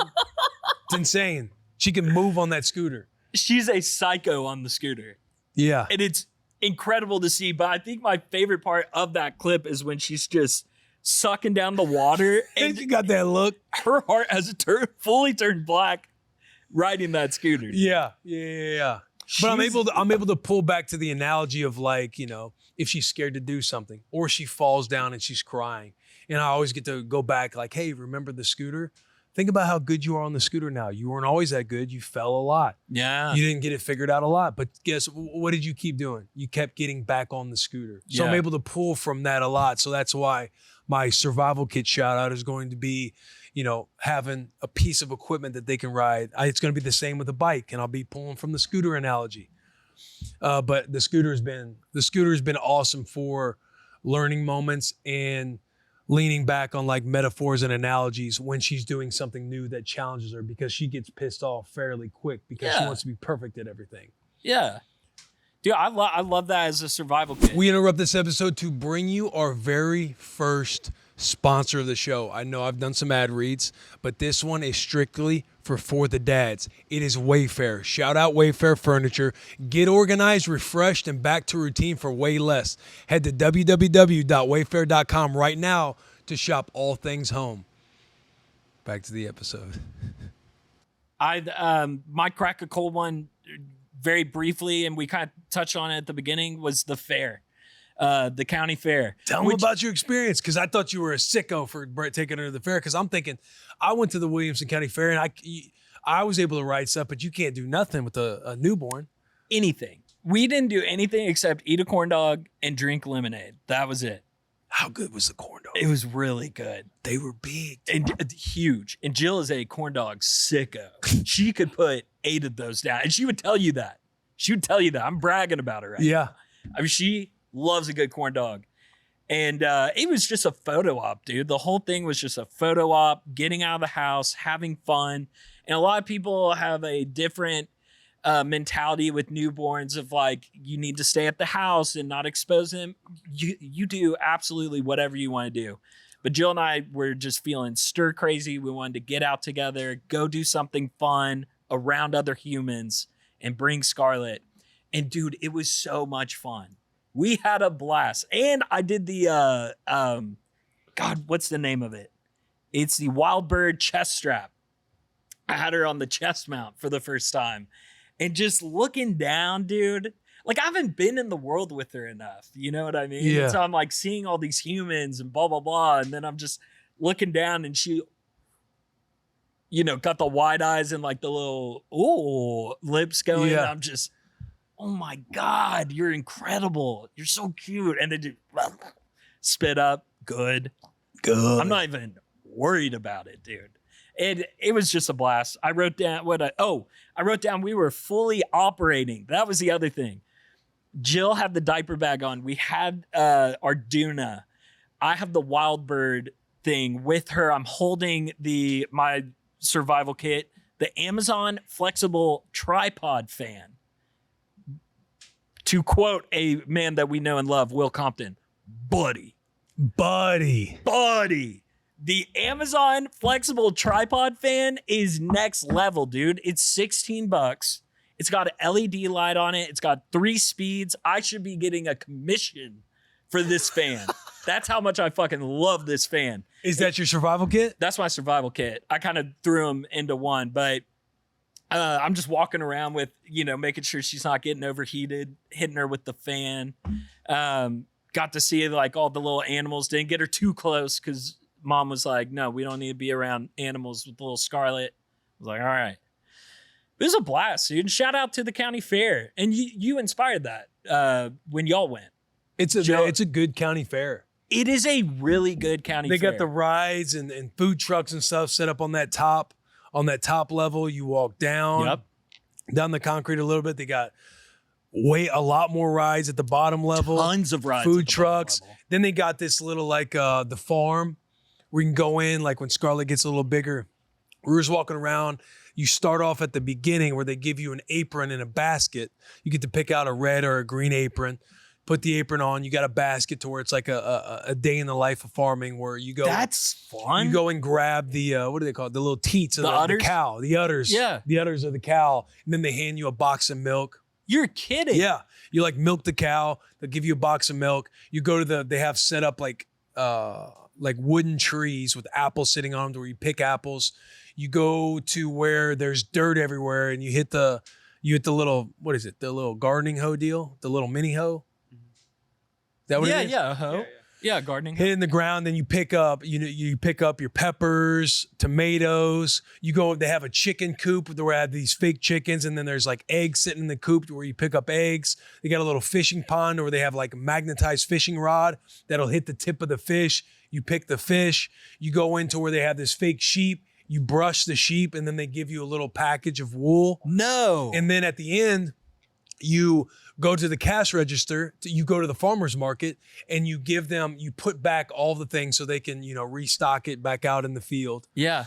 You put all the things back, they hand you $1 and something else. They hand you like $1 and maybe a sticker or something. They give you $1, then you go to the next table and you hand them $1 and you can pick an oatmeal cream pie, which shout out oatmeal cream pies. You either get animal crackers or an oatmeal cream pie. You hand them $1, you get you a little snack, a little treat, and that's the end of the farm experience that they have at the Was Williamson Rue County just Fair. about it? Oh, she loved it, bro. She loved it. She loved going to all the different things. I'm taking videos and photos because she's having so much fun. Yeah. Then they have all those animals where you can see the pigs, They you had see a the ton horses, of animals. see the llamas. Did she ride the ponies? She did not ride ponies? No, she didn't ride the miniature ponies. Yeah. I don't even think I saw the chance to ride the miniature ponies, but we saw like the big horses that they had. Yeah, yeah. It was a lot of fun. Dude, so much fun. Not to be that, I am not a everything's bigger in Texas guy, but in DFW, you do have the Texas State Fair and you have the Midway at the Fort Worth Stock Show and Rodeo. I've been around some big fairs. I could be very partial. What was the county name again? Williamson County Fair. Williamson County Fair holds it to that standard, dude. That is a really good fair. Yeah. If you have not been, you have to go. Yeah, that was our third year. That was our third year in a row, I think. But yeah, I'm glad you answered those questions too, because one thing if you weren't mentioning it, I was going to ask like, what was the reasoning behind it for new dads and new parents out there listening? Because you're right. Some people, they won't leave the house or they're very particular about what they might do, or they don't want to get out of routine, even though you could be getting stir crazy and it could be healthy to get outside, just do something for, even if it was 10 minutes. Yeah. How long did you guys end up staying there? Oh, 20 minutes tops. Oh, really? Of like in the fair, 20 minutes. Yeah. 25 minutes. I love that. It was perfect. It's all we needed. Bought the corn dog, took pictures, drank lemonade, walked around. There's also live music there. There's 2 different sound stages. They had like a rock band at the top, and then down below they had more of like the folk, like kind of bluegrass stuff going. Yeah. It was awesome. Rue was able to ride some rides more than she did last year. She's 40 inches tall. So about 3'4". I forgot about that. And like the scrambler, you had to be like 42 inches or 46. So there were some, I'm like, damn it, Rue, we got to get you up a couple inches. You got to buy her some Timbs or something. I know. I was thinking that too. I was like, should have put her in some taller shoes. And just be like, hey, buddy, come on, let her. Honey, why are you putting insoles in our daughter's shoes? Yeah. She's going on the, what was it? The name of the ride? Oh, the Scrambler. Yeah, she's going on the Scrambler this year. Which I don't see why she couldn't be on the Scrambler if she was with me. We won't get in all that. Yeah. She ended up climbing up this one where it's kind of like a obstacle course where you climb to the top and then slide big yellow down. slide? Yeah. With the cover over the slide? I believe I so. saw that one. Rue got to the top and folded. Oh no, Rue! I'm coaching her all the way around. Sweetheart, go up through this way. Oh no. She's being timid and shy. You can climb and do the stuff. Did she But go by herself or were you on it with her? You got to go by yourself on that kid one. Kids in line, so they're going. So if they get a little caught, so a helper comes up to help them up the next thing. Yeah. But she got to the top, and I just couldn't talk her down. I'm like, sweetheart, because she loves slides. I'm like, Mama's at the bottom. Mama's at the bottom. You can do this. She starts crying. No. She goes back down. I go and get her off the side. Oh, that's okay. I will cover. I know, I'll dude. cover for Rue. That is a tall slide.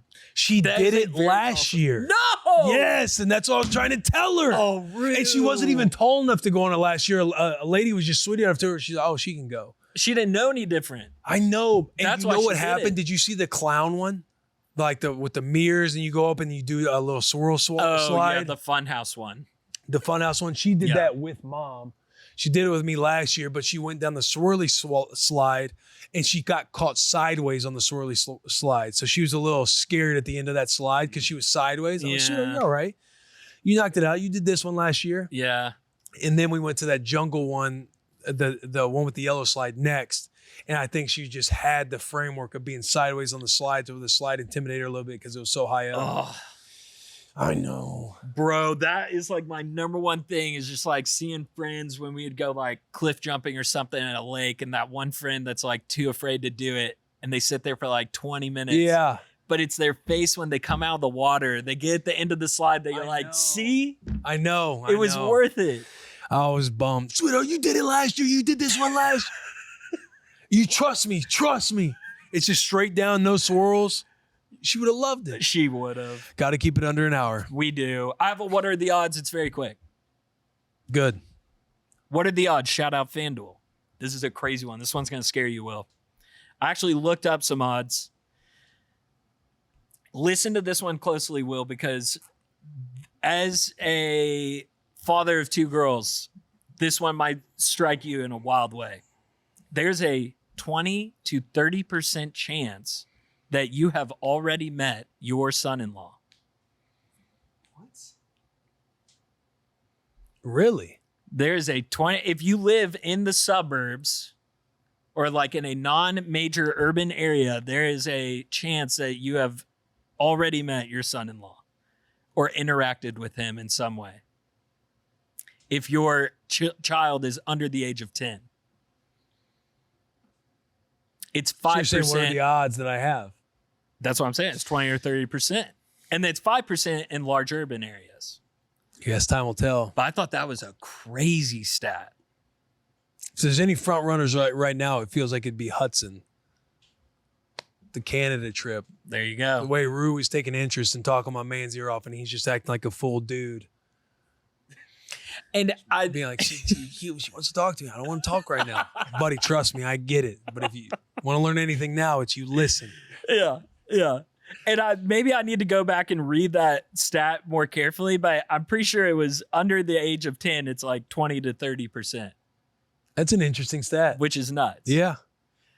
But I was thinking about that when I was walking around the fair last night. I was like seeing all these little dudes running around. I'm like, these are little dudes. Buddy, the high schoolers, that little the broccoli haircut. Go into that. I feel like you need to talk about that. So there is an epidemic going on right now with these high schoolers where having that feathery layered haircut. All of them had it. I'm talking squads of 8+ all over the place. Yeah. And they all had the haircut. Can All of them, Sherm. I'm not joking. I tell you what that haircut is called or what I think it's called? It's the E-boy cut. Is that not right? E-boy? E-boy. Nothing wrong with it. If you Google E-boy, I think E-boy haircut, it will pop up for the listeners at home. This is a national emergency. Can I ask a follow-up question? What have they done to you personally, Will? What is happening? Or is it more so the fear of the fear of those guys? What are they doing? What are their interests? They all look alike. They're all trying to be the same person. And you know those haircuts, like I see that haircut and they think they're like, it's like swaggy and, you know, they have juice with this haircut. I swear to God, all of them had it. All of them had it. So my initial thought is, oh, that, you know, these little douchebags over here. This one, and you're seeing all these high school girls walking around like you know the vibes you get when you go to the fair. You're up. The juices are there. Love is in the air. It's the end of the summer or it's summertime. You're chasing tail. You're doing all these things. So I'm seeing all the men and women, you know, around each other. All these high schoolers around each other. You want to go on the Ferris wheel? With Yeah, them? you want to go. Hey, I might be getting a ride with so and so. Did they kiss in the funhouse? Yeah. Yes, bro. Or drama happened. You see this happen? I saw so and so with so and so. And I'm just thinking about Rue being at that age. And I'm seeing all these dudes. I was too, dude. All these dudes with this haircut. And I'm thinking, I would get pissed off. Not my daughter. Yeah, exactly. Did you see my quote tweet to your e-boy tweet? Remind me? I said to the future prom date of Will Compton. Did you see Yeah, that? yeah. I said, show up with the buzz cut. And if you can't answer the question with yes, sir, or no, sir, then it's probably rhetorical and Will doesn't want you to answer it. Better have a damn firm handshake too. Very firm handshake. But I would start with the buzz cut. That's an easy win. You would love that. It's something about everybody wanting to be the same, I guess. Like conforming to this idea that this is the haircut you're supposed to have. Like, how are you different? Like, buddy, what are you doing? I get that. You ain't a leader. You're not a leader. You're a follower. You're a follower. That's what those Nike Elite socks used to drive me crazy. You remember all the neon Nike Elite socks? Yeah. I fell victim a couple Was times. that your prime? That was when I was in like middle school Yep. with some Sperry's on.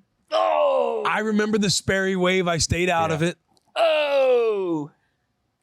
That was the one that grinded my gears for the I fell Elite to socks. the growing the hair out phase. I looked ridiculous. Oh, I had a Bieber cut, dude. I had a Bieber cut. Yeah. That was what was big for my generation was the swoop. And so, yeah, maybe going off that, thinking about myself, like when I was like, you know, growing longer hair to where you could like shake it and do the gay shit. Come on. It's like you knew you were doing it because you thought it was cool because everybody else was doing it. And I'm telling you, this haircut is uniformed. It is. I don't know if you observed and peeped it. I was there on a weekend night. So I'm talking the high schoolers were out. The high schoolers By the time we left, it was just getting started for everybody else. High schoolers were out for mine. My headspace was not there. I was more so looking at the toddlers. I was more so looking at the toddlers and I being get like, that. I can't wait for Scarlett to be able to walk around. Yeah. Like, that's going to be wild. And seeing, like, the moms and dads holding hands. Yeah. I got a really funny DM to save time. I won't pull it up, but it was basically a guy saying, Sherm, saw the fam at the county fair last night. Wanted to come say hey and shout out PT6, but I was dealing with my own shit. I had toddler up on the, you know, whatever, and I was holding little one, but glad to see the fam was out and about. But I just love that idea of just like PT6ers just in the trenches with the toddlers walking. Yeah. I was Trying to keep them on track. I was daydreaming, dude. I was like, Scarlett, I want you to walk and talk so bad, but then you keep on reminding me I'm gonna miss.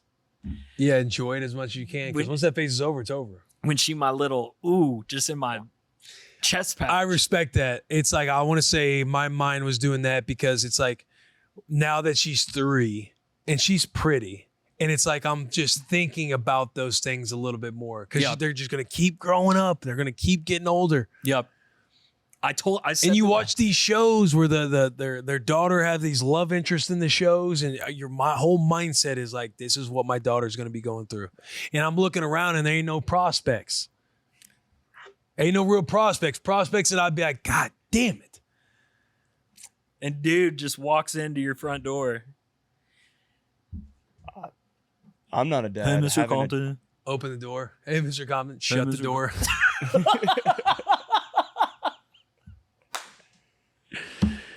Oh, got to stay on track. Got to keep it under an hour. What were you Dad, gonna say, Chef? yeah, go ahead, Chef. Oh, I was just saying, as a non-dad, having a daughter is terrifying. Like the thought of it. Oh, yeah. It's like that's scary. Oh yeah, 100%. It subsides, but then it comes back to life in pockets. Not in a bad way. Like Yeah. I not at all. But I'm just saying, like, Well, you're a full-blooded male right now. yeah. Always will be. But if a daughter comes into the picture, I've been told by every single person, like a lot of people, that I will have only daughters. They're like, it just makes sense. Like one of those things. I'm like, no, I'll have a boy. And they're like, no, you're the exact kind of person that you will only have daughters. I was like, yeah, "You buddy. shut the fuck up real quick." Trust me, I'm with you. I was in that same mentality. I'm going to get 3 of these boys. So Will's 3 shots at the title. Will's sleep paralysis demon is a 16-year-old with an e-boy haircut just standing over his Oh, it would bed. pain me, dude. Abercrombie looking motherfuckers, bro. Zac Efron looking at. Yeah. Oh my gosh! And shout out Zac Efron. That was a weird ricochet shot at you. I have a dad hack. Okay, I have a couple dad hacks as well that I was going to read from. Comments. Oh, nice. Okay. Do you have them pulled up? You want to go first? I pulled up, sure. This one comes from Sutton Neal 4914. Just got my daughter down again after she needed a midnight snack. I was listening to the pod and Sherm mentioned giving Scarlett some medicine in a syringe. A little dad hack: mix the medicine, whether it's Tylenol, gas drops, vitamins, etc., in with the formula or milk in the bottle. Yeah. It makes it much easier. And my daughter doesn't like the taste of the cherry Tylenol, but mix it with the milk and she takes it just fine with no vomiting. Great dad hack. Great dad hack. Great dad hack. Because the syringe method, Rue wasn't about that. I'm talking it was a fight to get medicine in her mouth, and I'm talking you would think we are torturing her to the point to where you feel bad that you have to hold her down and hold her still to get it in. Like they're like kind of gargling or choking on the medicine, and you're holding like, say, keep her steady. Yeah, and yeah. you feel like you are waterboarding your child with how much you're torturing them. Knowing that it tastes good, and you're just like, you got to get it down. Well, and I'm sitting there. I didn't put too much thought to it. Jill's really good at it because she's a nurse. Yeah. Like doing the stomach thing. But then, yeah, to that guy's point, Jill puts the probiotic in the formula. And so I Smart. did think, I was like, why can the probiotic go in the formula, but the gas stuff doesn't? But I'm guessing maybe it's like, get the gas stuff in before the formula so that it can start doing its thing. And then, Possibly. I don't know. We ain't experts. We are not experts. This is not an expert advice giving podcast. Couple dads telling stories, Just having fun here. failing our way up. We're failing our way up. My dad hack comes from Tom, and Tom, apologies on the last name, Cavuto. Hair ties on wipes. And I'll have Chef pull up the video so it's easier for people at home to see. But we've often discussed the one hand on Scotty, for your instance, while you're trying to pull the wipe and that wipe just won't come out and you're shaking that damn thing. You get your regular ponytail hair tie, you put it on the wipe bag, like let's say wipe bag's rectangular. You're just going to put it on one of the ends so it kind of helps clamp down on the wipes, and it pulls out like so easy, dude. No shit. I'll show you the video that he'll have playing. It's insane. It's like a tissue out of a tissue box. Buddy. That comes from Tom Cavuto. Shout out Tom Cavuto. Apologies on the last Tom name. Cavuto. Tom Cavuto. Cracking the code right there. That's giving game. That's giving game. Mine comes from Chris Brake, 9337. Tip for any dads flying with their little ones. This is a great tip. If they still take a bottle, give it to them when you're taking off. If they don't take a bottle, use a pacifier. This is the equivalent of an adult throwing in a stick of gum in for takeoff to help with the air pressure for your head. PT6 out.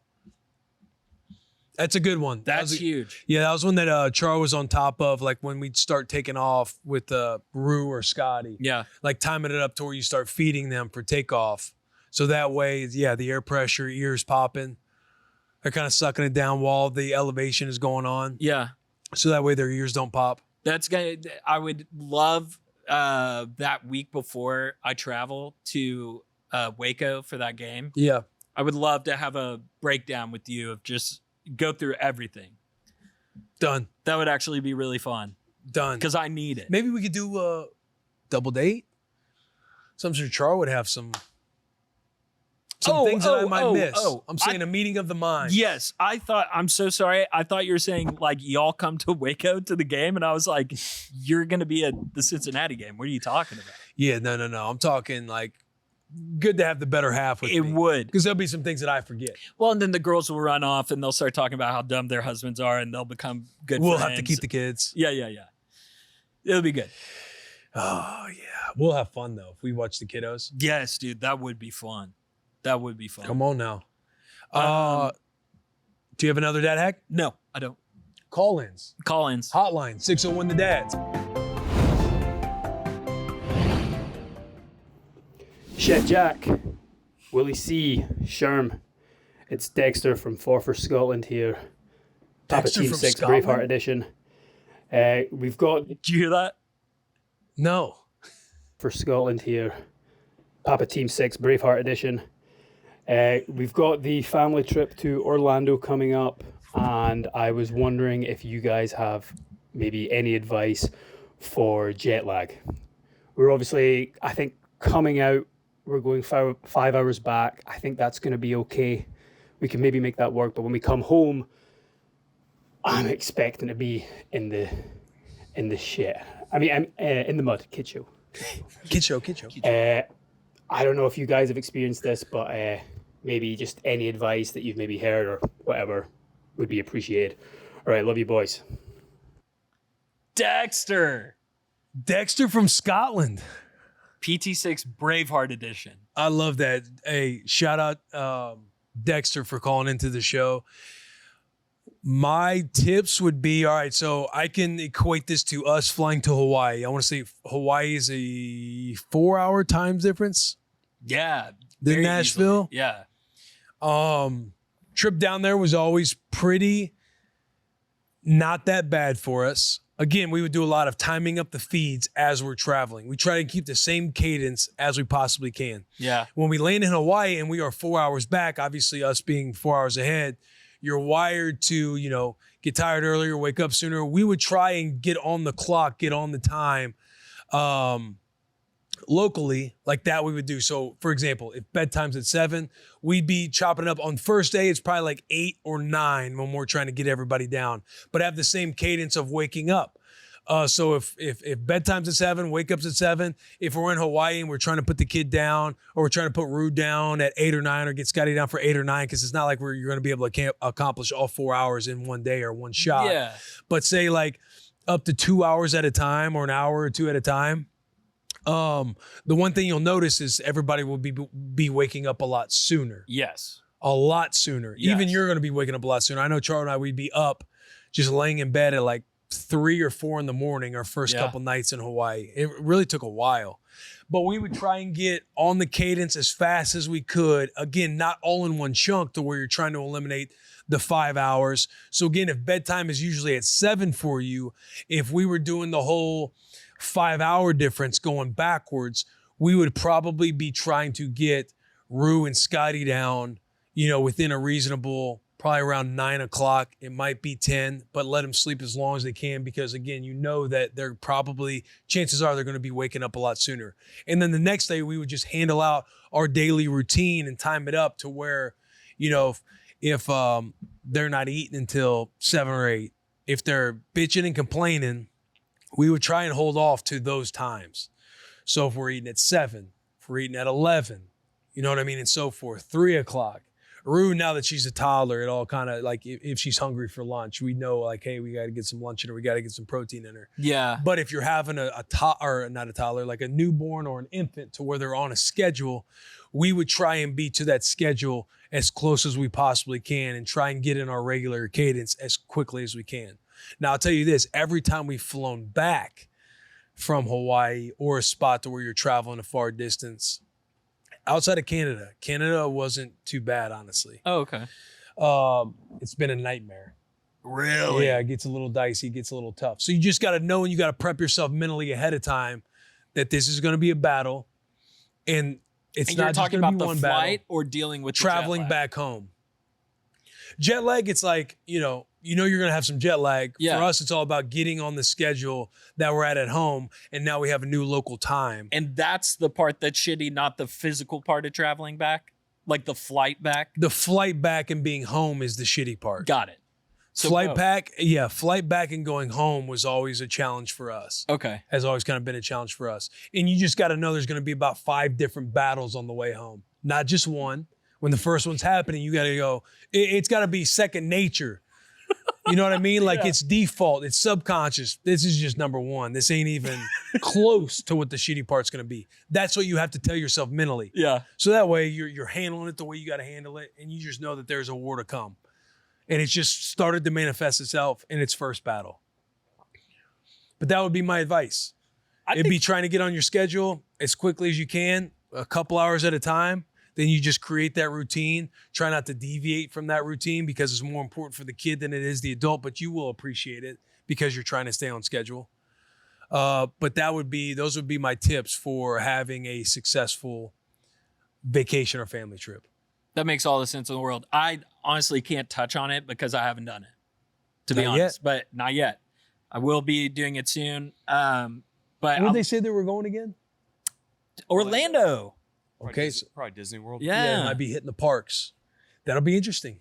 That'll be fun, dude. It'll be fun. Good for him all the way from Scotland, Dex. Yeah, 100%. Did he say how old the kiddo was or his kids were? Let me see. I don't think so.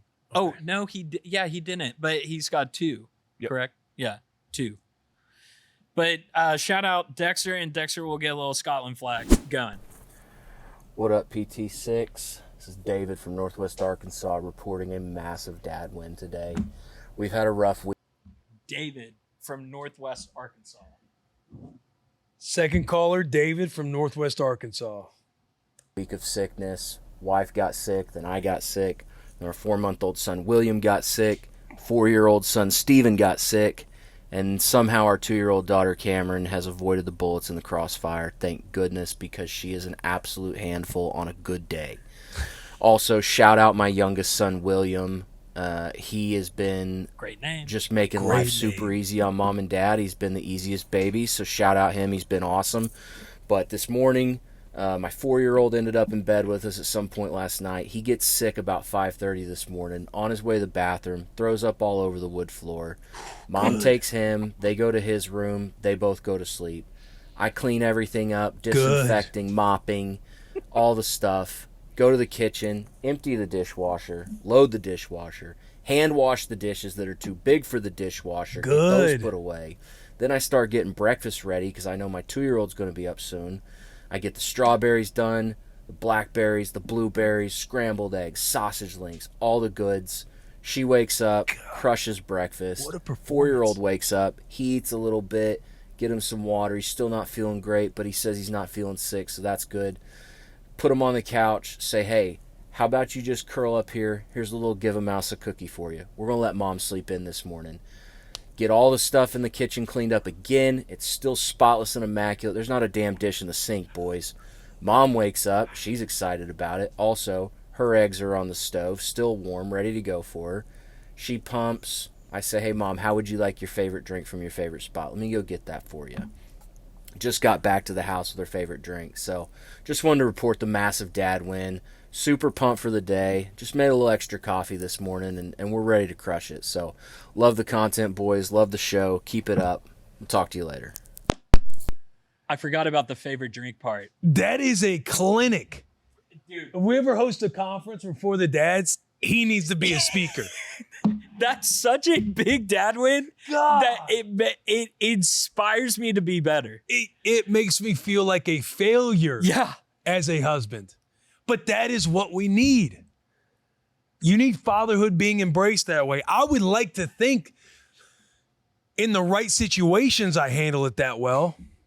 I'm sure there were some tough moments, but what a fucking performance.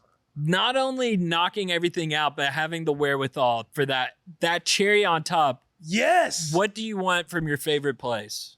I got you, babe. He's watching every Husker game. Buddy. Any college game he wants, he gets to watch. Buddy. What was Buddy's name? What up, PT6? This is David from Northwest Arkansas. David. Shout out David. What do you say, Northwest Arkansas? Northwest Arkansas. Ain't no dads operating like David down there in Northwest Arkansas. Truly. He said, that is even more reason that I love that we send out merch to people that get on the show. David's deserving of, I didn't even think of it from that perspective. Send him the whole damn store, dude. Send him everything. What were you going to say? I listened to David's story, and here I am bitching about a shelf.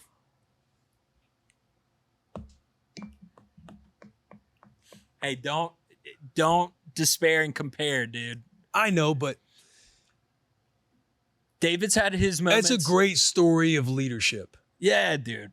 And David's had his moments. He would be the first to tell you that. No doubt, no doubt. That's I do appreciate the space to talk about losses in such a way to where it's like that, but it's like hearing shit like that. I hope every dad thinks about a recent dad loss where you hear a story like that and you're just like, and I'm over here bitching about a shelf. Was it just one shelf that you put directly to the wall? Was it like one of those little Amazon shelves that you just... One shelf. Well... One shelf, 2 screws. I think I know the exact shelf. Oh, no. It's got the nice little, it's got a shelf, and then like underneath of it's got these little like antler hooks. Yep. And she also like, and she's like, you took such pride in doing it in Rue's room. And she's right. I hear that. It's like, I'm bitching about a shelf. Dad, you got to learn from me. Yeah, you got to learn. You got to learn in those moments. Because I'm grateful to hear that. I'm grateful to hear that. I am too. Don't despair and compare, but see greatness and replicate it. You know, go out there and replicate what David did. Also, dap up a dad. Just go out there and go dap up a dad, dude. We need more dad daps. Why am I not dapping up a dad every We day? need more dudes dapping up dudes. I feel like that's all we do. We need more dad daps. We need them. Because when I've had a hard week and I come into the office and I dap Chef 9 times, you 20 times, JP's throwing out daps, Matt Malone, questionable daps. He's been catching so much fire. I'm so sorry, Matt. But we finally figured out a dap between each other. But when you're dapping the boys up, dude, when you're dapping the dads up, and just rinse and repeat what David just did. Being a fucking legend. And ask yourself, when you're in the kitchen and it's 1 o'clock in the morning and you're ready, you're done with the night shift. Jill's about to clock in at 2 a.m.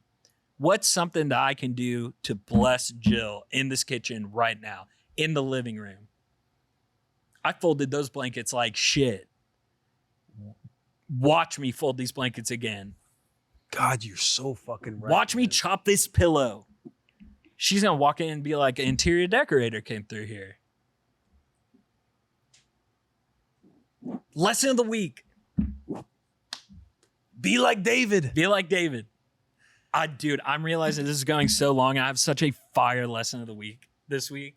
Say it. Tell it. Do you have a lesson that you want to do? I had a pull from Instagram that I was going to shout out. But, bro, if you want to rock the lesson, rock the goddamn lesson.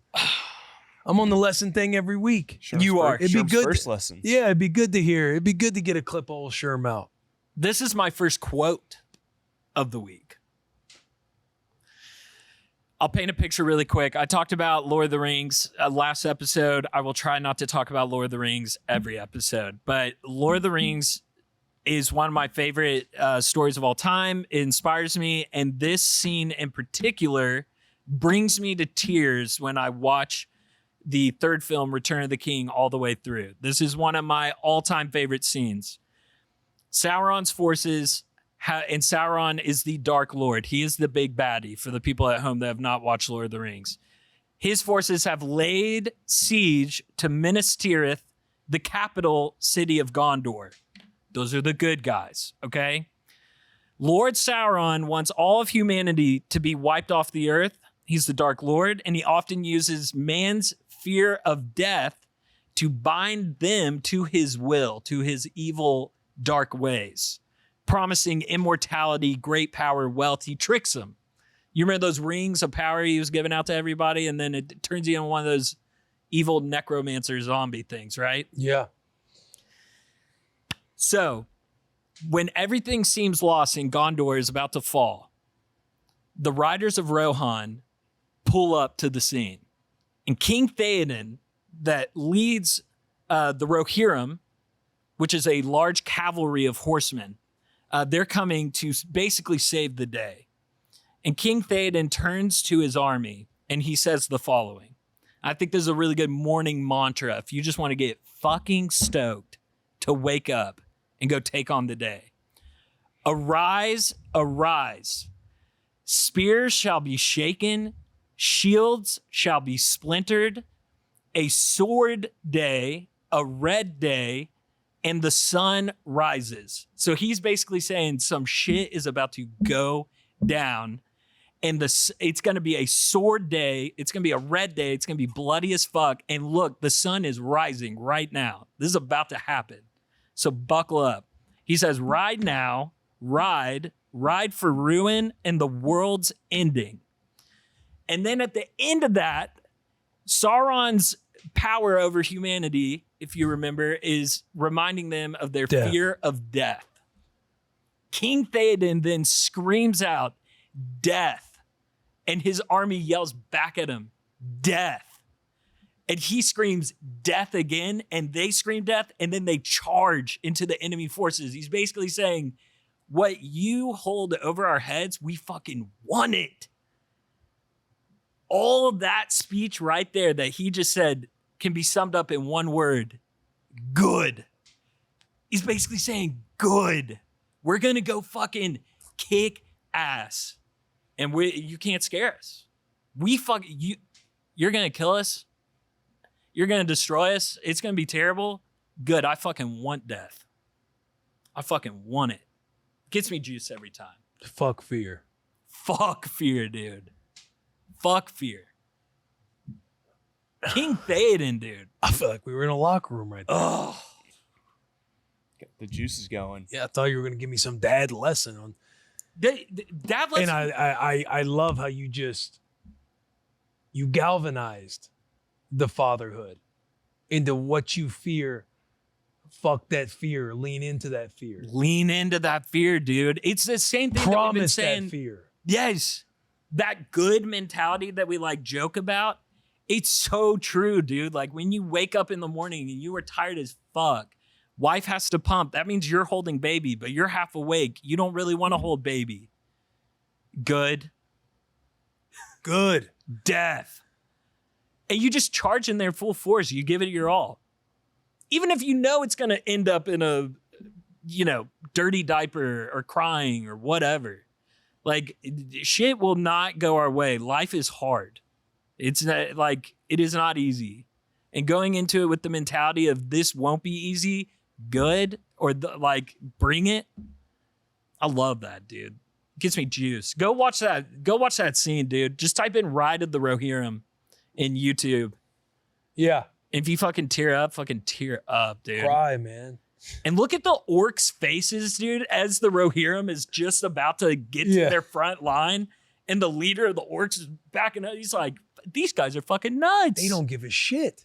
And also, Sauron's forces outnumbered the Rohirrim 10-1. They literally have 10 times the guys. And as that charge is coming in, they're like, what the fuck? These guys are psychopaths. Just a bunch of PT6 sickos. I love that. Let's go. Hard choices, easy life. Easy choices, hard life. Yeah. You got me fired up from Michigan, Really? Nebraska. Oh! And just wanted to kick ass when I get home. Yeah, dude. I got that of one fucking shelf. That's okay, dude. I know. Look. Even when we were talking about it and going over it, and she's like, yeah, I don't mean, like I said a couple things. I'm like, I know you didn't mean it. And I'm like, you have a bad moment. You have like a low moment. Yeah. It's just, you got to catch it. Fortunately, when I was rocking Scotty to sleep, I'm like coming to grips with, yeah, dude, you got to apologize. Later that night, I'm known for not sheets and blankets washed on the bed. Charles usually fold them, or we might fold them together, but it usually comes at a reminder. Hey, can you help me fold these blankets? I'm sitting there kind of, we got done playing the game, and I'm in bed before Charo. She's still out in the living room, I think playing some game on her phone or something like that. Let's go. And I saw the pile sitting there. I was like, you know what? I'm going to surprise her and have these sheets and blankets folded and then stuffed in like the drawer, like under the bed. Yeah. You know how you have the bed frames that'll have like a drawer or something like that? Yeah. We have the little space compactor type thing. Yeah. I know what you're talking about. Drop a little surprise. Just drop a little comeback. That was like a small win before I could, lay my head to rest for the night, thinking about the goddamn one shelf. Will, you are fucking better than that kid. Can we give ourselves a homework assignment? Because this won't come out till Tuesday. Let's give us one. Over this weekend, because I'm traveling, big busy weekend. Big. I don't know what do you have going on this weekend? Family weekend. It's kind of not planned yet. I know we're looking at doing the pickin' party tonight, which it's where it's like over in the West Nashville area. They throw something called the pickin' party, to where they have an artist performing. Everybody brings lawn chairs. Guitar picking. Yeah, guitar picking. Lawn chairs are out. Food trucks are out. Drinks are out. Love that. People lay out blankets. Yeah. Enjoy a little picking. Full moon picking party. Bring the dogs? Yeah, but I leave Waffle home whenever I can. Because Waffle, she's a bulldog. Bulldog. She's a She bulldog. wants to be on the couch. Them bulldog gonna bite. Yeah. They gonna bite. Well, my homework assignment was we both send each other something that we surprise spoiled our girls. We try and pull a David this weekend. God, and we have to take a picture and like text it of like, this is what I did. Okay. And then we can bring it up on our next episode. A homework assignment for all the dads out there. Homework, yes. Yes! That's getting PT6 involved. Y'all send in yes, dude. That's actually really sick. Everybody send in DM for the dads on Twitter, Instagram, whatever. How did you spoil your wife? How'd you pull a David this How'd weekend? you pull a David? How'd you spoil the wifey? How'd you surprise the wifey? Ooh. You know what it is, too? Getting up before them, taking care of the kids, letting them sleep in. That's a move right there. That's a move that I've never done. I'm not doing that shit. Come on. Ugh. Milk Team 6 is about to be amped. Yeah. Appreciate everybody for tuning in. This was For the Dad. Shout out Papa Team 6. Go buy the merch, bwtb.com. And do not forget to take out the trash. See you next week, boys.